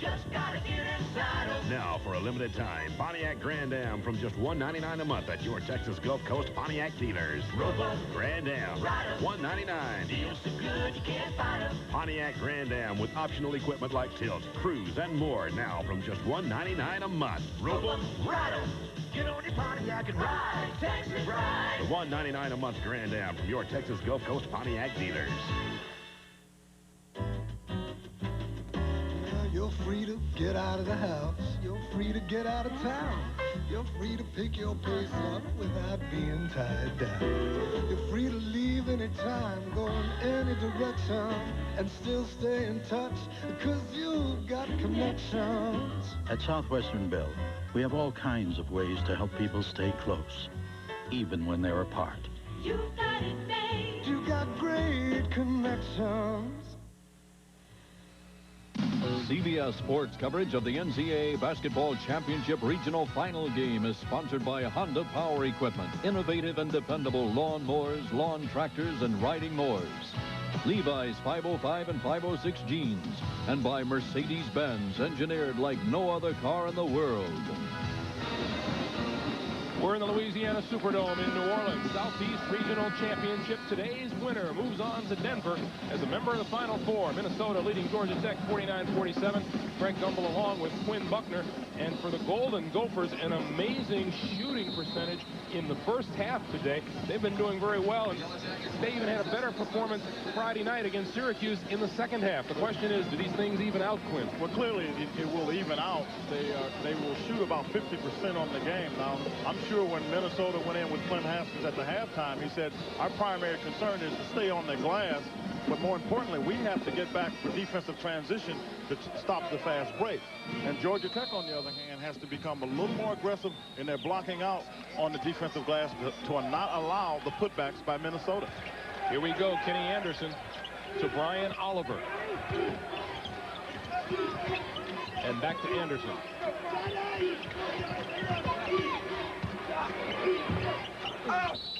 Loose ball. Foul will go against Minnesota's Richard Coffey.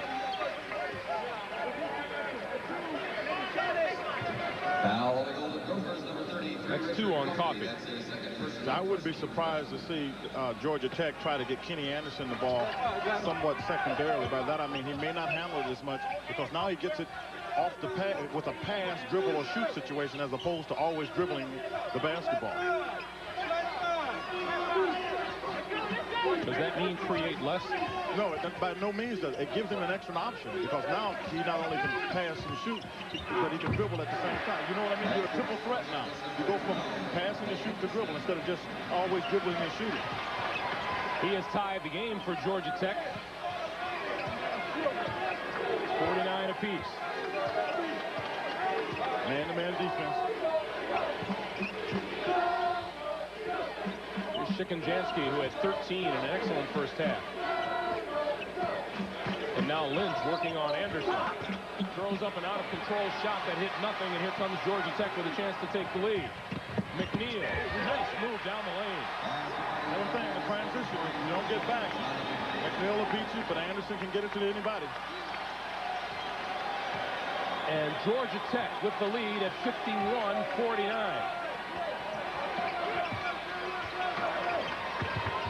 Newbern working on Oliver. Blocked partially by Mackey. Anderson ahead, and Mackey almost had control. Here comes Newbern, 3-on-2.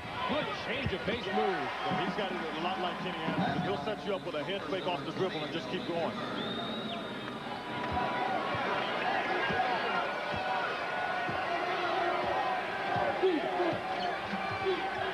Winner gets a ticket to Denver.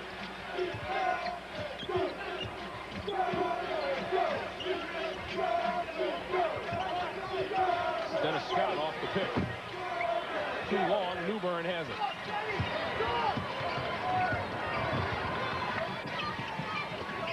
Burton down low. Shikanjansky. Too much. And on the follow, Coffey is fouled, and he'll go to the line. Let's have a look at Melvin Newbern in action. Well, he's coming right at you. Now watch him act as though he's going to pull up for the shot. And then you see McNeil come at him, and he just changes the speed, goes right to the basket. I mean, those are the kind of things that Melvin Newbern can do, because he could also just pulled up right there and shot the jump shot. So he made the defense commit, then took it to the basket. Carl Brown into the game as Richard Coffey approaches the free throw line. Here's a guy who's 24 years old. Rather, he's not going to go to the free throw line, not in the bonus yet, so they'll inbound the ball. 24 years of age is Richard Coffey. Spent 3 years in the Army between high school and college. And is as tough as they come. Burton, too hard off the glass. Coffey, follow no, tip no. Gophers all over the board, but the loose ball comes out to Anderson. Crossover dribble. And he'll go to the line.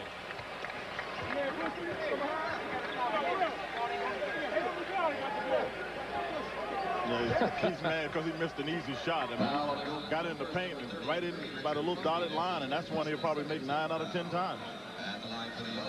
Meanwhile, that's 3 on Richard Coffey, and there's a man that the Gophers can ill afford to lose. Well, he's pretty much the spirit of the team, is Richard Coffey, because he plays so hard. He expects to lead by example. And after going to the service, I would imagine he's gone through much more difficult situations than this. Mentioned he was in the Army for 3 years. He grew 5 inches in those 3 years in the Army. Up ahead of the defense is Willie Burton, and he's tripped to the ball out of bounds, and it belongs to Minnesota. Kenny Anderson and Carl Brown were in hot pursuit, and one of them had the quick hands and knocked it out of bounds. Well, I know Bobby Crimmins is glad to see that, because if I'm in the game and my man gets away, I'm the first one to try to get back.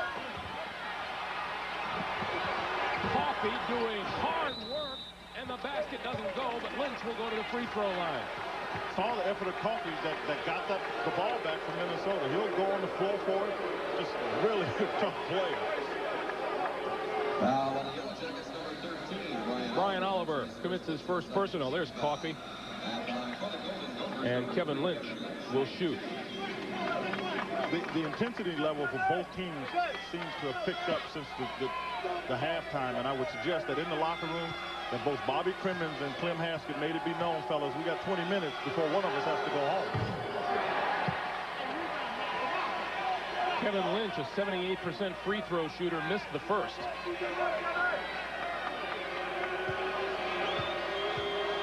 Here's the gem. He missed them both. And Burton chases down the loose ball. Tapped out of bounds. No, off of Burton.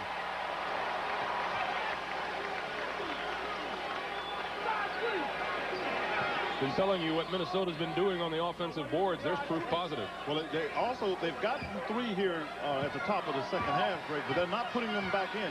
They're a little too anxious. I think you get surprised when you get offensive rebound. Dennis Scott for 3. 23 for Scott. And 4 3-pointers today. Newbern into the lane. Beautiful shot by Melvin Newbern as the Gophers come right back. But you don't want to start that against Georgia Tech, taking it off the dribble, because now the rest of Minnesota start to look at you, and Georgia Tech can help out because nobody else is moving on the offensive end. Oliver guarded by Lynch into the paint with a good fake, and he'll shoot 2.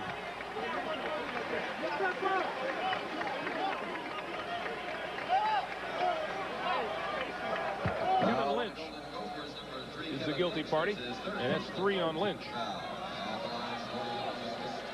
Here's Brian Oliver, who this year became the only Georgia Tech player ever to hit 1,500 points, 500 rebounds, and 500 assists in his career, and only the 3rd in ACC history. Duke's Danny Ferry did it, and Duke's Johnny Dawkins did it. Well, of the Lethal Weapons 3 group, this is the player that's really probably struggled the most with his foot injury.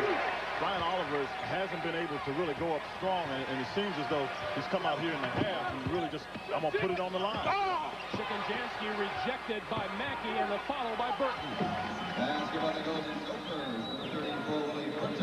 Burton now with 21. Newbern with the steal. Newbern. Oh. And Minnesota's back to within 1.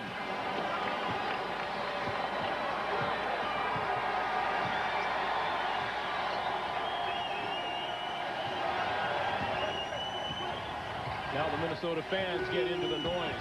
Oliver on the drive. Nice drive. Didn't fall. Loose ball back to Oliver. Yeah, it could look fine there because he had a quick jump to the ball, and that's what he had been missing, the quick, powerful jump. Chicken-Jansky. A what game Chicken-Jansky is having.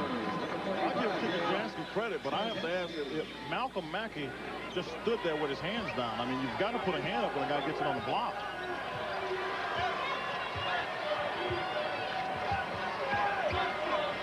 Chicken-Jansky goes 6'9", Mackey goes 6'10". Here's Dennis Scott. He's feeling it. Coffey almost had him tied up. Here's Carl Brown. Plenty of time on the shot clock, 25. And the foul out front, Newbern. And with that, we'll take time on the court here in the Superdome. 14:56 to play, second half. Tech leads it by 1.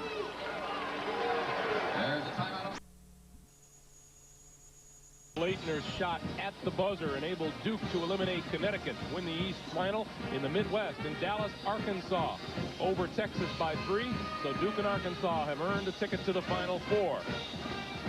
Here, with 14:56 to play in the second half, Georgia Tech leads Minnesota 60-59. The winner here will also move on to Denver, and the winner of the game to follow, that'll be Nevada-Las Vegas against Loyola Marymount from Oakland, California. Brent and Billy will bring that one to you as soon as we finish up here in New Orleans.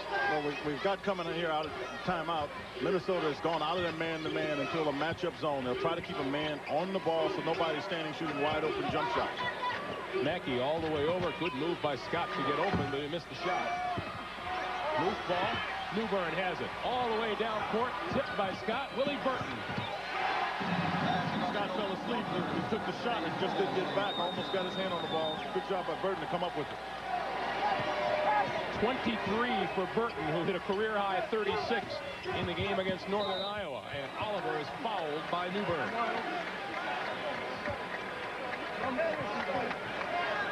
There's Melvin Newbern, 6'4" senior out of Toledo, Ohio. That's 3 on Newbern. And Connell Lewis will replace him. Getting Connell Lewis in the game, you get an adequate substitute, but you lose a lot of firepower with Newbern sitting over there on the bench. He scores, defends well. They're trying to tell Brian Oliver, I watched Bobby Crimmins, to tell Brian Oliver to shoot the ball a little higher. He's shooting a line drive and not giving himself much chance for it to go in. Tech now 15 for 19. And we're tied at 61. With 14:07 to play here in the game. With Melvin Newbern out of the game, what they've got to do in Minnesota is Willie Burton needs to get involved, but particularly Kevin Lynch, because he's the most potent offensive threat other than Newbern and Burton. Whistle in the middle. Foul goes against Georgia Tech. Looks like it's on Malcolm Mackey. It is. That's 2 on Mackey. And at 6'10", 245, and a freshman, he figures to continue to grow and be around Georgia Tech for a while. Burton. Oh, Willie Burton, so aggressive on offense. Pushing down court. Connell Lewis with the steal and a fine pass to Lynch.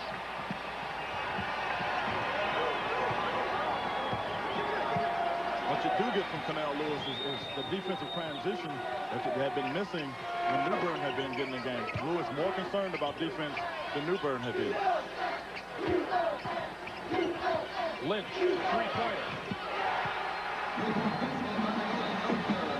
And Minnesota's lead is 5. Scott, long range. You better get out of here. He felt this in the first half from about the same distance. That is clearly an NBA three-pointer. 26 points for Dennis Scott. 66-64 Gophers. Minnesota back on offense now where they've hit their last 7 shots. Burton, good move down low. Make that 8 straight buckets down the floor for Minnesota.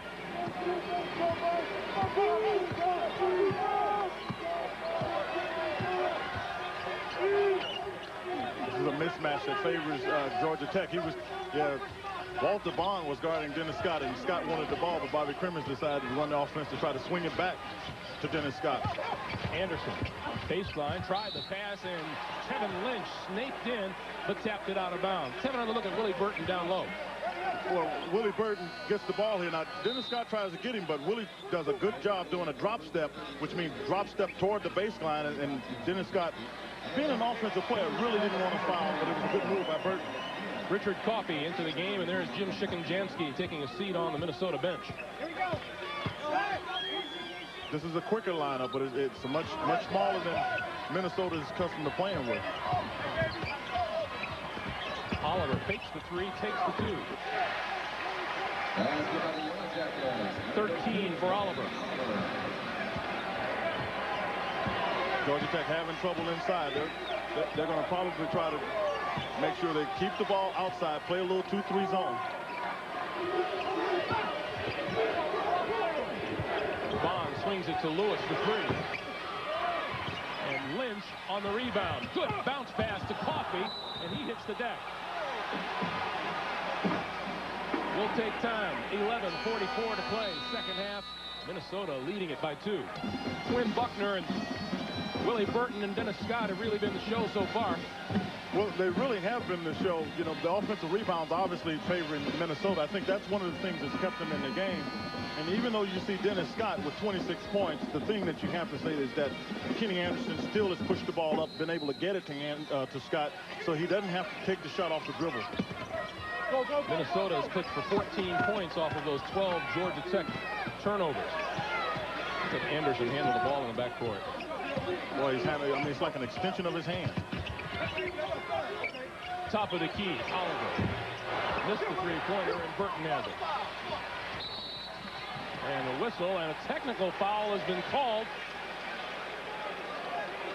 Willie Burton turned around to the official. After having grabbed the ball, Dennis Scott reached in. Willie Burton said to the official very loudly, "All call the foul." And the official felt that that was much too much at this time. And I'm sure what Clem Haskin is saying to Willie is, look, this is an emotional game, but you've got to control them. Put your energies into the game. Don't take it out on the official. This is Dennis Scott.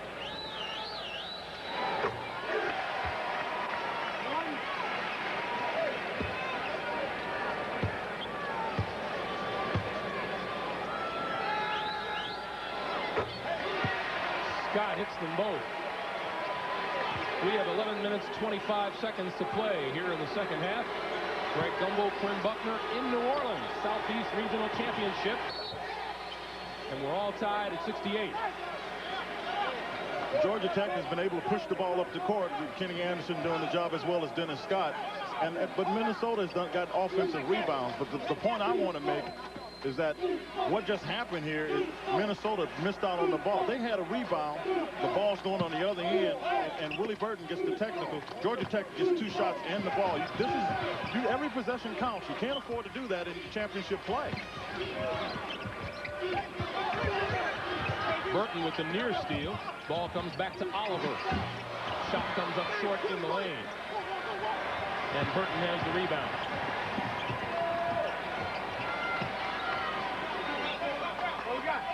Minnesota with Coffey, Burton, Lynch, Lewis, and Bond on the floor.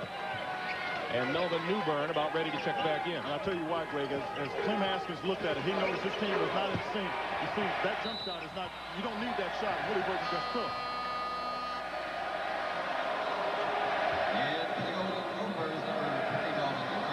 And Willie Burton just takes it. The shot is way too long, and it's just an ill-advised shot. And you see Walter Bond make an effort to try to get it back in. Besides, he wants to visit the cameraman for a while. Well, the shot did get all net. Yeah, but the wrong side. That was the outside. Dennis Scott being hounded by Burton works his way in, and he'll go to the line to shoot 2. Foul is on Bond.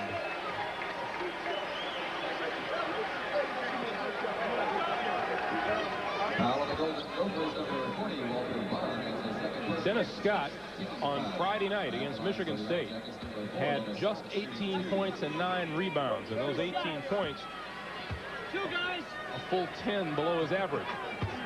Just 18 points, but he made the big hoop for him in the game. So he's still their #1 scorer. When I asked him about it, I said, did you struggle with your shot? He said, no, not really. I was able to get the one down the stretch, and I feel that I'm ready to go. 30 points today, I'd say so. 70-68, Georgia Tech. Under 10.5 to play. Burton double teamed and kicks it back out to Lynch. Newbern for 3. You can see it from here. It had that shooter's touch on it. Go up there, a little roll, come back. 15 for Newbern, 71-70, Minnesota in the lead.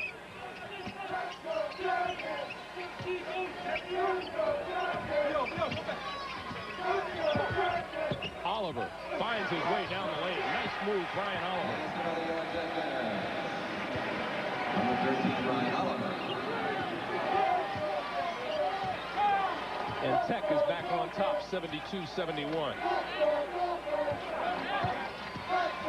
2-3 zone. They'll move it up to a 2-1-2 with Georgia Tech. Newbern traveling. Found a slippery spot on the floor.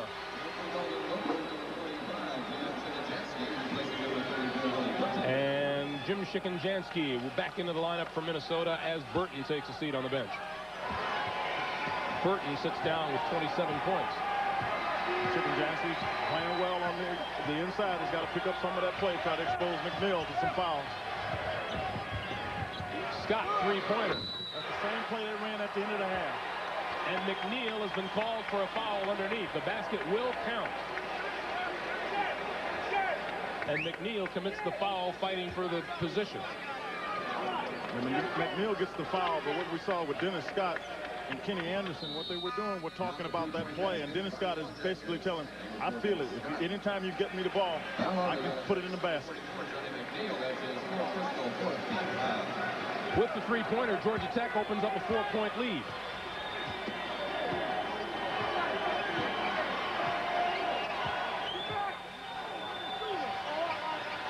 McNeil with 4 personals now takes a seat on the bench. Bond open for a moment. That's all he needed. Ball movement. If you can get a ball inside the teeth of a zone defense and you kick it out, the defense reacts. Everybody collapses on the ball. It's usually good to get it weak side, as Minnesota did for that jump shot. Under 9 minutes to play for the game now. Georgia Tech with the ball, leading by 2.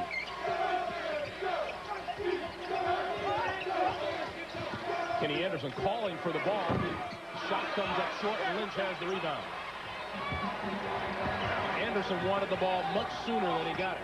And you're right, and what that does is it gets you out of your rhythm, and Kenny basically forced the shot. Bond for 3. That one's short. Hits the rim and goes over the basket. Here comes Anderson. Scott in the middle.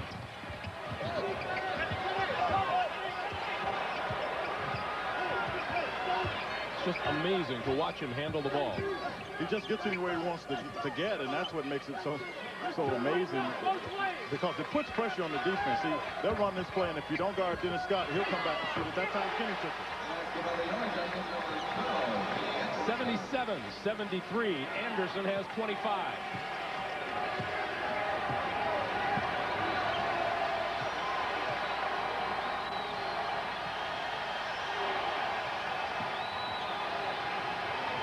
Georgia Tech in their man-to-man. Coffee to the baseline. Lost control, and Brown doesn't get a chance to save it. While he pays a visit to the visitors on the following this game, we'll take you out to the Oakland Coliseum for the West Regional Final between Loyola Marymount and Nevada, Las Vegas. That's one of those games, Greg. You get everything you want to have in between before the game, because there's no time to walk out when Nevada, Las Vegas, and LMU meet. The action's going to be much too fast. Bobby Crimmins engineering Georgia Tech's third appearance in the Final Eight. They lost in '85 to Georgetown. They lost in 1960 to eventual national champion Ohio State. The '85 team might have been his best when he had Sally and Price. That was a good club for him. Burton back into the lineup. Tap up and in by Shikinjansky. 17 for him. And it's a two-point game. 1-3-1. This is more of a trapping defense here, and they got Kevin Lynch on the ball, and then they'll flatten it out until like a 3-2, trying to keep people at the ball. Oliver shot way short. Here come the Gophers. Newbern ahead. Shikinjansky traveled. That's Melvin Newbern's fault on that one. Shikinjansky is a player that's about 6'9". You get him the ball so he can take one step after he catches it and go to the basket. That time the pass was too far under the basket. Anderson into the corner and then back outside again. Oliver's pass inside, stolen by Newbern. Here comes Minnesota again. Kevin Lynch will stop. Newbern's quickness gets the ball and Lynch. That's the guard combination we talked about. We've got Dennis Scott down on the side over here, and he seems to be in a little bit of pain.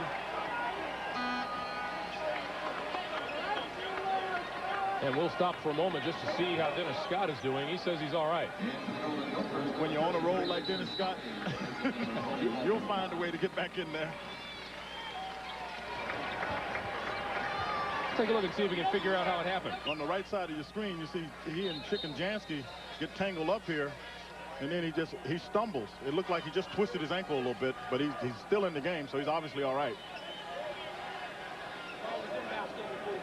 The question is about the 45-second clock, how much time had gone off, because the ball tied at 77. Minnesota shooting 54% from the floor. Georgia Tech 52. This 1-3-1 is a good defense when you want to keep the ball and trap at it out of it occasionally. Like Kenny Anderson's hard to trap, but this one place where you can keep an eye on Dennis Scott. Scott. Oh, what a shot. Think the foot's all right?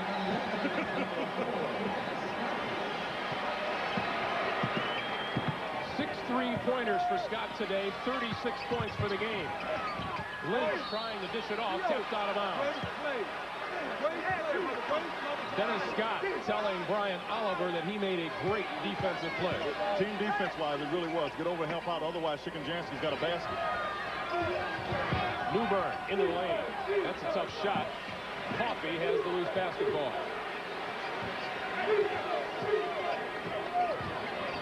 Burton for Shikinjansky.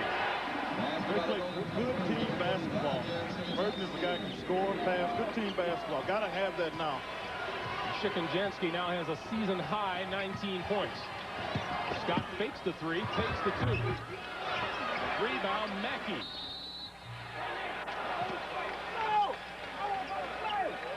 And the foul looks to be on Richard Coffey, who is about to plead his case and say, I was out of the play. In vain. And that's 4 on Coffey. At the line, 32, Michael Mackey. I think he agrees with that call, Greg.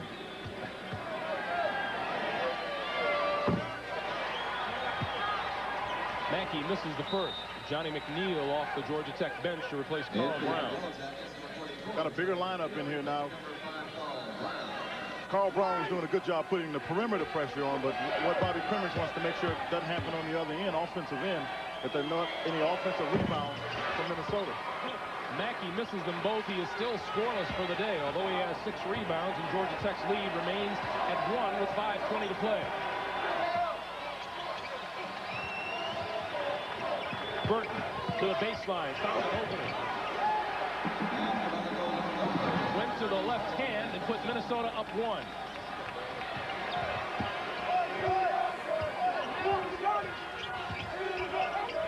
you know, as much as both teams started to run early, what you're seeing now is this gets to be the time of the game where people tend to be a little more conservative, slow it down, try to get into your half-court offense.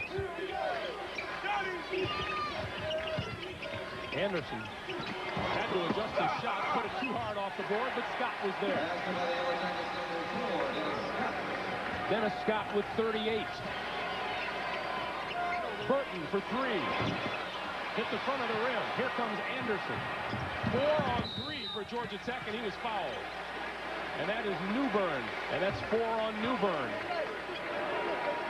Well, Melvin Newbern's trying to tell Willie that's a shot we don't need. It's basically why he called out Willie Burton. Clem Haskins not at all pleased with it either at his end. Well, you take a shot that quickly. He's saying, yeah, make the ball turn around. You need to because you've got to move the defense. You take it that quickly, your teammates don't have a chance to get an offensive rebound. Kenny Anderson. 7 out of 7 from the line. 7 out of 8. Under 4.5 to play. Minnesota looking for the lead. This is what it's all about. Newbern, that's a 2-pointer. I say this is what it's all about. This is what they talk about with the dream. This is when you dream now. You're under 5 minutes, nip and tuck going down the stretch. I make the great play. I'm Greg Gumbel, Quinn Buckner. Minnesota leading Georgia Tech by 1, 83-82. And we have seen yet another outstanding performance by Kenny Anderson of the Georgia Tech Yellow Jackets. The question remains, can he play the game, Quinn? He answers the question every time. And if you notice, with the exception of this game right now, still playing, his numbers have increased. So when it gets on the line, Kenny Anderson stands up to play. Dennis Scott has had a huge game today for Georgia Tech with 38 points. Brian Oliver fouled as he took it to the hoop, and he'll go to the line. That's one way to get a score like Oliver, if you will, off the snide. He's really struggled with his offense, and Cremis told him, all right, what you need to do, Brian, is you get a chance, take the ball to the basket, score from the foul line if you have to. Foul number 2 on Shikanjansky. And Oliver is 5 of 8 from the line today. 6 out of 9 now. Coffey and Newbern, 4 fouls apiece for Minnesota. 4 for McNeil of Georgia Tech. And Georgia Tech takes the lead. 84-83 as we approach 3:45 to play for the game. Carl Brown is like your worst nightmare on defense. He's all over. There's a steal by Scott. And throws it up, and Burton dives and fouls him. And let's check Dennis Scott to see if he's okay. He looks to be.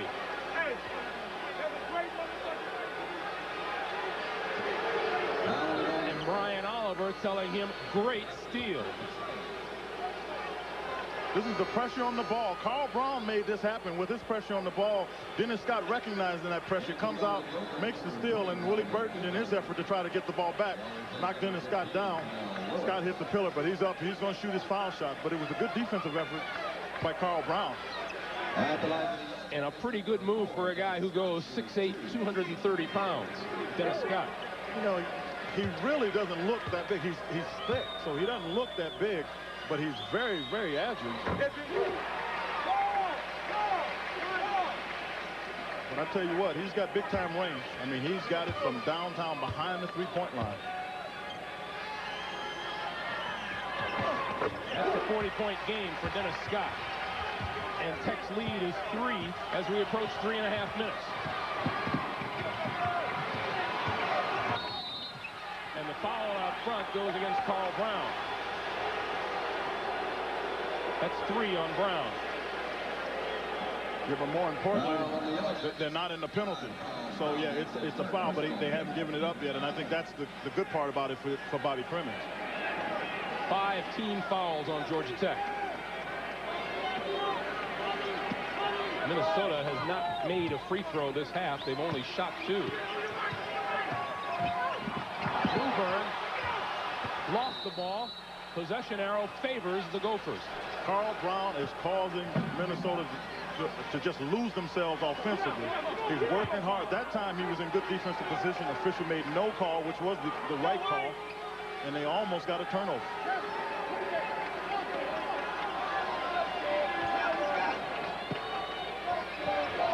Bond has it tapped out of bounds, and it belongs to Minnesota. And now it's ruled the other way, and Clem Haskins is going to go nuts.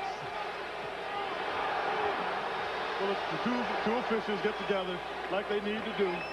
They get together and get the right call.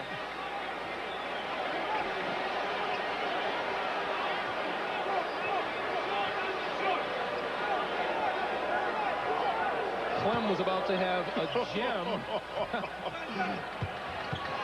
Here's Lynch. Puts it up and fouls. So Lynch will go to the line. Kenny Anderson, the guilty party. And Bobby Crimmins says, yeah, he traveled. Well, Bobby's trying to, like the coach, trying to get everything he can out of it.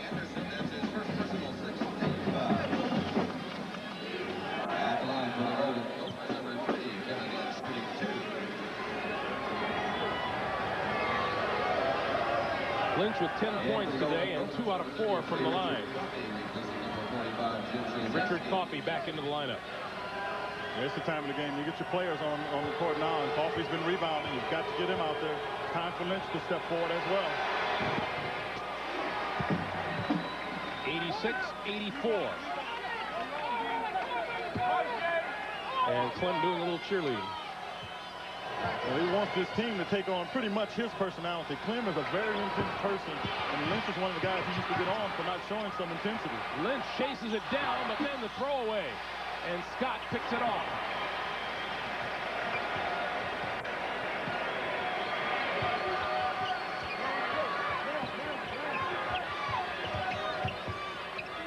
Anderson looking for Scott down low. And Bond all over him. Anderson for 3. Got to get out there. Everybody became so concerned about Scott. They left Kenny Anderson open. 28 for Anderson. 5-point lead for Georgia Tech with 2:45 to play. And a timeout for Minnesota.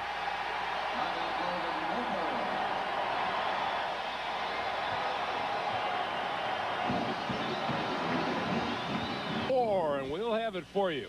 McNichols Arena in Denver is where the winner of this game will move along to, and I kind of think they know it.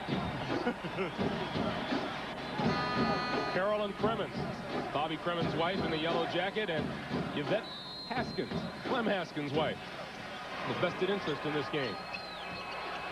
Georgia Tech with its largest lead of the day. 5 points, 2:40 to play in the game. They've gotten a lot of their lead has come from Carl Brown has just put so much defensive pressure on Minnesota that they are just out of rhythm on the offensive end. Burton, a long three-pointer. And Bond has the ball back, lost it, Burton regains. But again, they're not in a rhythm. Burton again, and he nails this one. I mean, he makes it, but if he doesn't, Clem Haskins is just going to get to him because they're just taking the ball, catching it, and shooting. 32 for Burton, and Minnesota's within 2 as we approach 2 minutes to play. Anderson to the baseline. Around and out, Burton has the rebound.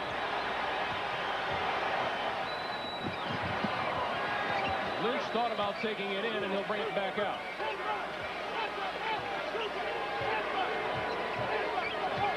They'll try to swing the ball. They'll get it in the hands of Willie Burton as much as they can, but Melvin Newburton is known to go one-on-one in tight situations. Burton looking for his shot. Lynch to the other side, off the glass, no. Rebound down to Brian Oliver. It's not desperation time here for Minnesota. All they have to do is stay here and play good defense. They don't need to foul. 2-point game as we approach a minute 20. Yeah, this is the thing to do. Georgia Tech is going to hold it out. They've got people like Kenny Anderson that can go one-on-one, as well as the man with the ball, Dennis Scott. Still plenty of time left, 15 seconds on the shot clock. And 1 minute exactly. Oliver down the lane. That is an offensive foul on Brian Oliver. The Tech bench wants the basket to count. It will not. Will not count. To get the ball as far out as Brian Oliver did, you've got to know somebody's going to come over and step in, take the charge. That time it was Richard Coffey. Oliver should have pulled up and just taken a little shot. He had even enough time to just bring it back out and start the offense again. Tech with a 2-point lead. Georgia Tech leading Minnesota 89-87. You see the timeout situation. Both teams in the bonus. And should the ball be tied up, the possession arrow favors Georgia Tech. Last couple of times down court, Minnesota has not shown very much patience on offense. Well, they really haven't. Bobby Trimmer's team has done a good job being aggressive, but what Minnesota has to do is, even with that aggression, if you have to back cut somebody, do that, but don't come down and take quick shots, because it may lead to a fast break going the other way. Now here, you want to get the ball in the hands of Willie Burton. He's their leading scorer. You don't want to waste your time trying to get it to anybody else. You saw how dominant the trio of Scott Anderson and Oliver have been. Only Carl Brown with 2 points and Johnny McNeil with 2 points have done any other scoring outside of that threesome for Georgia Tech.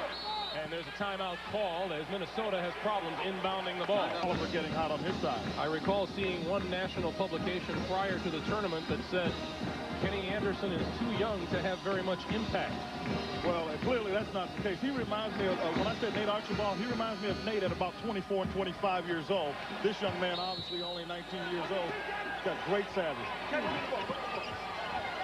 Newburn. The shot clock for Minnesota is at 25.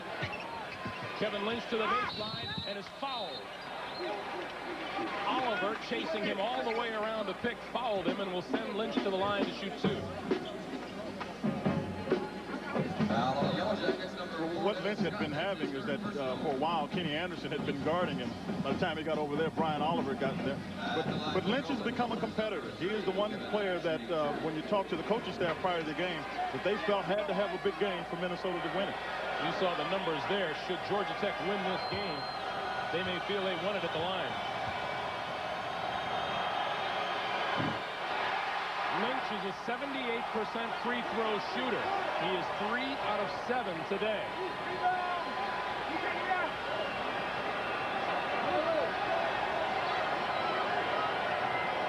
This is the one you practice. You practice this all day when you're a kid. You want to be able to shoot this one. If you miss it, you play good, solid defense. But with Kenny Anderson on the other side, you've got a ball handler that will make you fouling and has been known to make some tough shots. And to that end, defensively, Connell Lewis has replaced Walter Bond on the floor for Minnesota.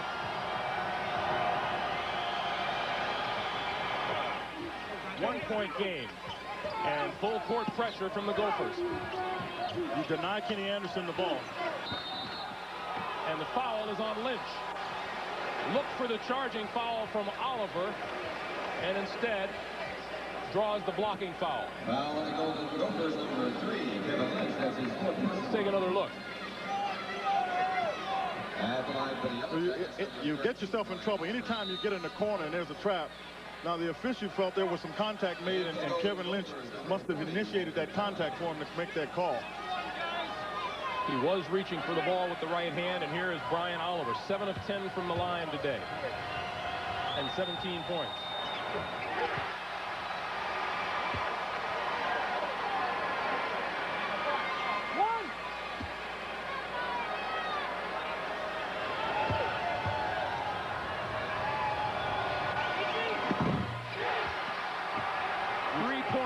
For Georgia Tech, half a minute to play. You expect your seniors to come through right there. Brian Oliver didn't even flinch, just knocking that one down. Newburn off the glass. No. Here's Anderson. Fouled in the backcourt.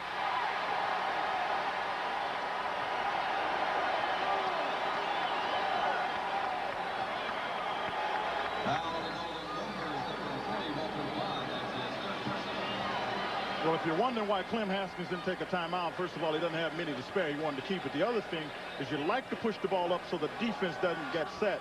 With a player like Melvin Newburn, he's got the capabilities of getting in there, making the same shot. He obviously missed it, but that's why the timeout was not taken.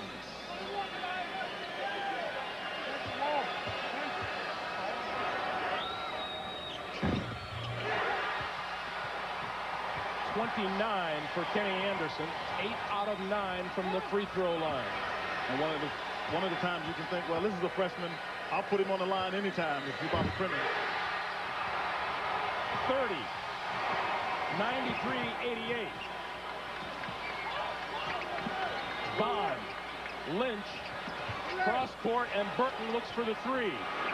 And got it in timeout for Minnesota.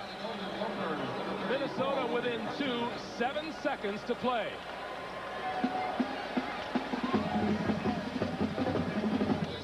They will try to keep the ball from Kenny Anderson. I'd funnel the ball to Carl Brown. He's not a good foul shooter, and what they've done is Georgia Tech ran him out. Anderson with the ball and the foul by Connell Lewis.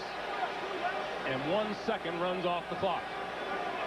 Bobby Trim is looking for everything he can get, trying to get an intentional foul. Now the Golden Gophers, number 15, Connell Lewis. That's his second personal.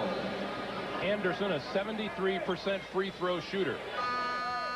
Well, obviously Brown is the person to foul, but Kenny Anderson is so quick, it's difficult to keep him from the ball. And what I would have probably liked to see him done is try to force the ball away from Anderson or just force it to Brown. They ran Brown out, so Anderson was left.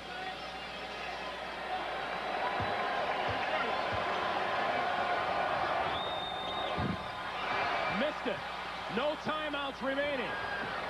They need at least a 2 to tie. Kevin Lynch out of the corner. Georgia Tech on the way to Denver.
Arkansas makes it 6 straight over the past 2 seasons over Texas.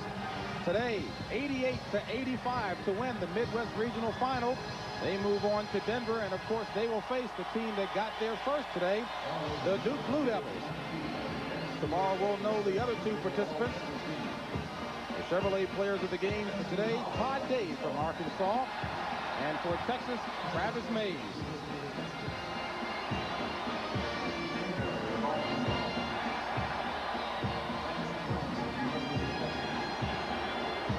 Nolan Richardson has been a big winner every place he's been. He's making his first trip to the Final Four. For Bill Raftery, this is James Brown saying so long from Dallas. Now let's go back to New York and Jim Nance. All right, JB. In Texas, Mike, you had it right. Made a run at Arkansas coming back from 16 down. Actually had a 3-point shot to tie the game. But let's hear it for Arkansas going to the Final Four for the 4th time. Tonight on CBS, we start off with Paradise, followed by Tour of Duty, and then Saturday night with Connie Chung. That will include an interview with Marlon Brando. We'll continue on the road to the Final Four right after this.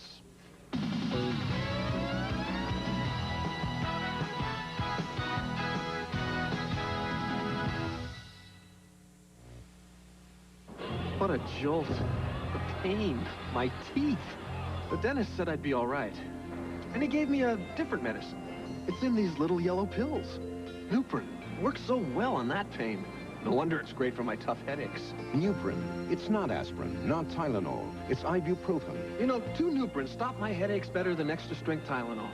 And Nuprin's gentler on my stomach than aspirin. Nuprin. Little, yellow, different, better. It even worked on my worst pain. Says a child of 6 can do it. What does that mean? Oh, this is good. As the kite catches the wind. Where's this wind? Was this your idea to buy the kite? It was my idea to buy the kite, but it's not working because we don't have any wind. Except it's coming out of our mouths. Has everybody seen Kenny's car? What if I run and throw it over? I think you should jump with it. No, just go with it. Ready? Levi's 100% cotton Dockers. If they're not Dockers, they're just pants. It's kind of like life. No breeze, no fly. What can you say? Get ready for the incredible. The cashback offer on new 1990 Cutlass Supremes has just been doubled. That's right. Now get $2,000 cash back on the all-new Cutlass Supreme 4-door or Cutlass Supreme Coupe. This is the new generation. Double cash back. Get up to $2,000 cash back plus an additional $600 for qualified first-time buyers. See your Olds dealer by May 2nd for great deals on a new Cutlass Supreme. This is the new generation. If you've got yourself a car and you've got yourself a house, you could be on your way to some very nice savings. Because with Allstate Homeowners Insurance and an excellent driving record, you could save up to 15% on your auto insurance. And 15% could mean big money for all the important little things. What a day. The Allstate Auto Advantage, another reason. A member of the Sears Financial Network. All right, folks, we're back here tomorrow at 12 noon Eastern with the Olympic Winterfest and then, of course, the road to the Final Four and the final two pieces to the puzzle and the road to the Final Four. Duke and Arkansas are headed to the Rockies in the Promised Land. We'll see you tomorrow with more shining moments.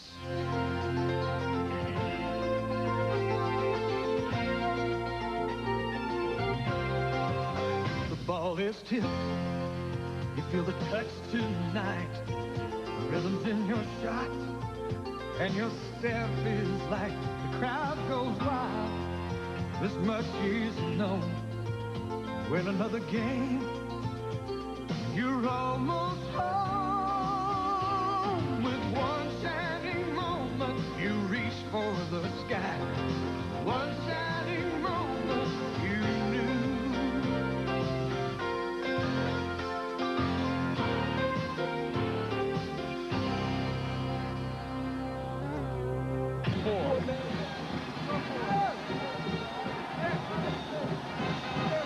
Once again, the final score, Georgia Tech 93, Minnesota 91.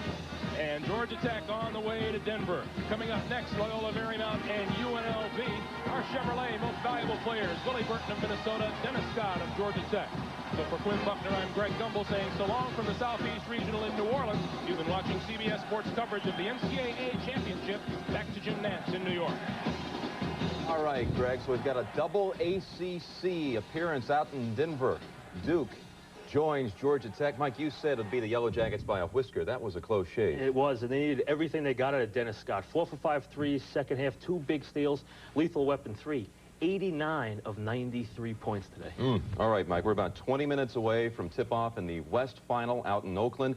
We'll be coming back and talking with coaches Nolan Richardson of Arkansas and Coach Mike Krzyzewski from Duke. They're on to Denver after yesterday's victories. We'll also be going back to New Orleans for some post-game comments after this word from your local station.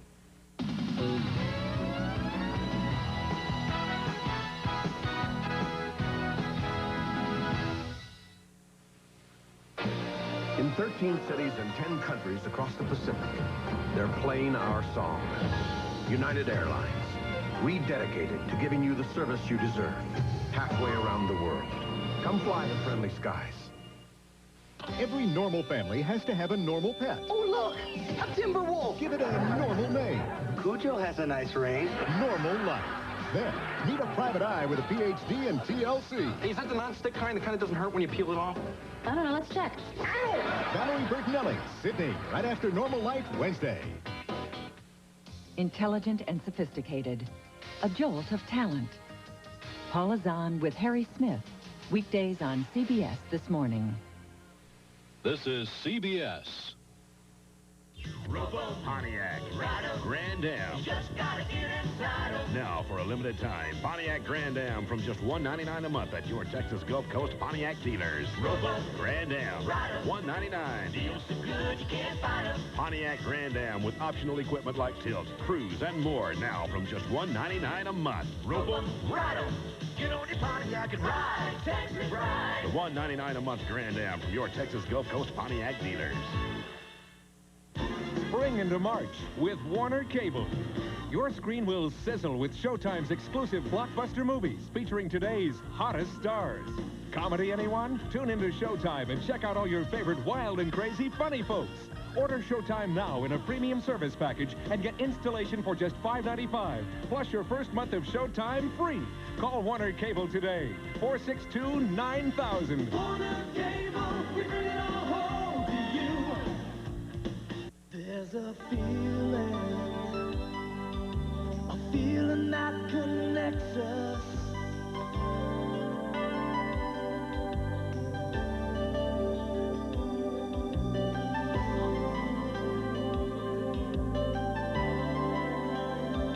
There's a feeling that connects us, called the Spirit of Texas.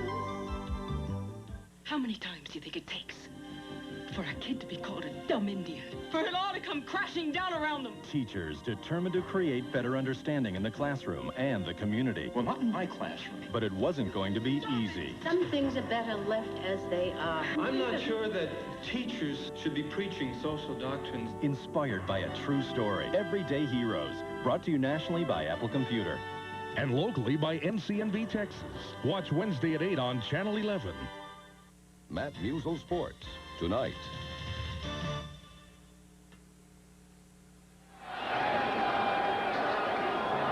Welcome back to the Superdome in New Orleans, everyone, where Georgia Tech has qualified for the Final Four in Denver.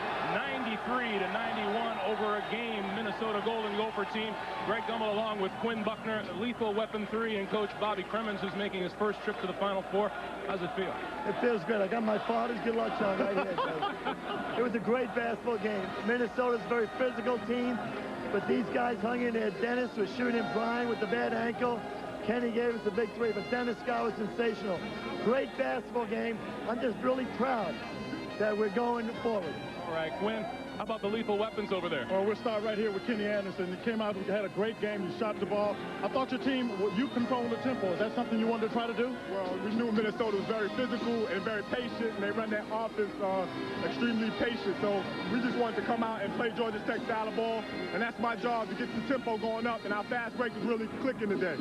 Congratulations. I want to holler here at Dennis Scott. Dennis, you had 40, you had 18 the other night, but you got it going here today. Thank you. First of all, I thank God, thank my mom, my brother. I see y'all in Denver. But I think tonight we just hung tough, and we played together down the stretch, and we believe in each other. And Coach has confidence in us, and it feels good to keep playing hard. Good. You couldn't get your jumper going, but you seemed to take the ball to the basket, Brian. It looked pretty good. Well, you know, my ankle being aggravated, you know, this turmoil, I've been limited in some of the things I've been able to do.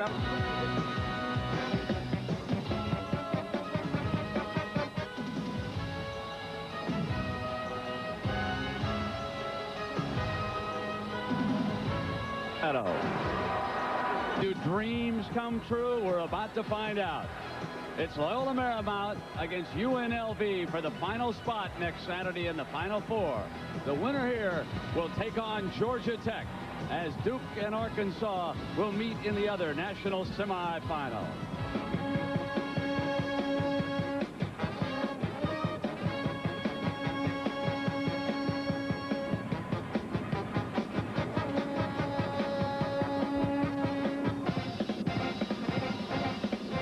Good afternoon, everybody, and welcome. I'm Brent Musburger. Certainly the game that everyone has wanted to see now for a week. UNLV against Loyola Marymount. There is a breaking story concerning the Running Rebels. Yesterday at practice, center David Butler pulled a couple of muscles in his back. And according to Coach Jerry Tarkanian, he received heat treatment throughout the evening. He reportedly is in much better shape today. And Billy Packer, I know you spoke with him just a short time ago. I think David feels an awful lot better than he anticipated after yesterday's practice. He's obviously going to start, and Jerry really needs him. This is a rematch of a season opener for both of these teams. And until the Alabama game, it was the lowest point total of the year for Loyola Marymount, losing 102-91 in Las Vegas. They scored only 37 second-half points. And there were many missing faces. David Butler and Moses Scurry were out because of academic problems. The late Hank Gathers did play. 18 points and 11 rebounds in that game. And from three-point land, where Loyola Marymount lives, they were 6 of 25. Billy, is there any lingering significance of that game? Well, Brent, as you pointed out, so many different players were in that ball game. I think there are two factors. Number one, Paul Westhead's club is now running much better than they did at that time. And in my opinion, Jerry Tarkanian's perimeter game is lacking a lot of confidence right now. Billy, I know that you have a favorite player with the running Rebs, and that's a tremendously talented Larry Johnson. Larry Johnson, not only a great player physically, but he's a player that shows great leadership qualities. He's an All-American in every stretch of the imagination. And on the other side is the nation's scoring leader, Bo Kimball, averaging better than 35 points a game. Another outstanding young man, but I thought the other night he lost his cool a little bit when he picked up that third foul on a cheap call. He's got to keep his composure today. What about the Loyola Fame fast break, Billy? They have one of the most unusual fast breaks that's ever been in college basketball. Here you'll see Troy Walker drive the ball at the basket, not for a two-point shot, but merely to set up in the low post and then become the distributor of the ball. As you can see what happens, Loyola Marymount surrounds the perimeter, the three-point line. Fryer in the right corner. Kimball has a trailer. Steamer also outside on the three-point area. Walker turns and faces, and he has three options. He can fire to any one of those three players. In this case, it goes out to Steamer. A perfectly executed three-point fast break. Very unusual, but very effective. The Alameda County Coliseum for today's West Regional Final between the Loyola Marymount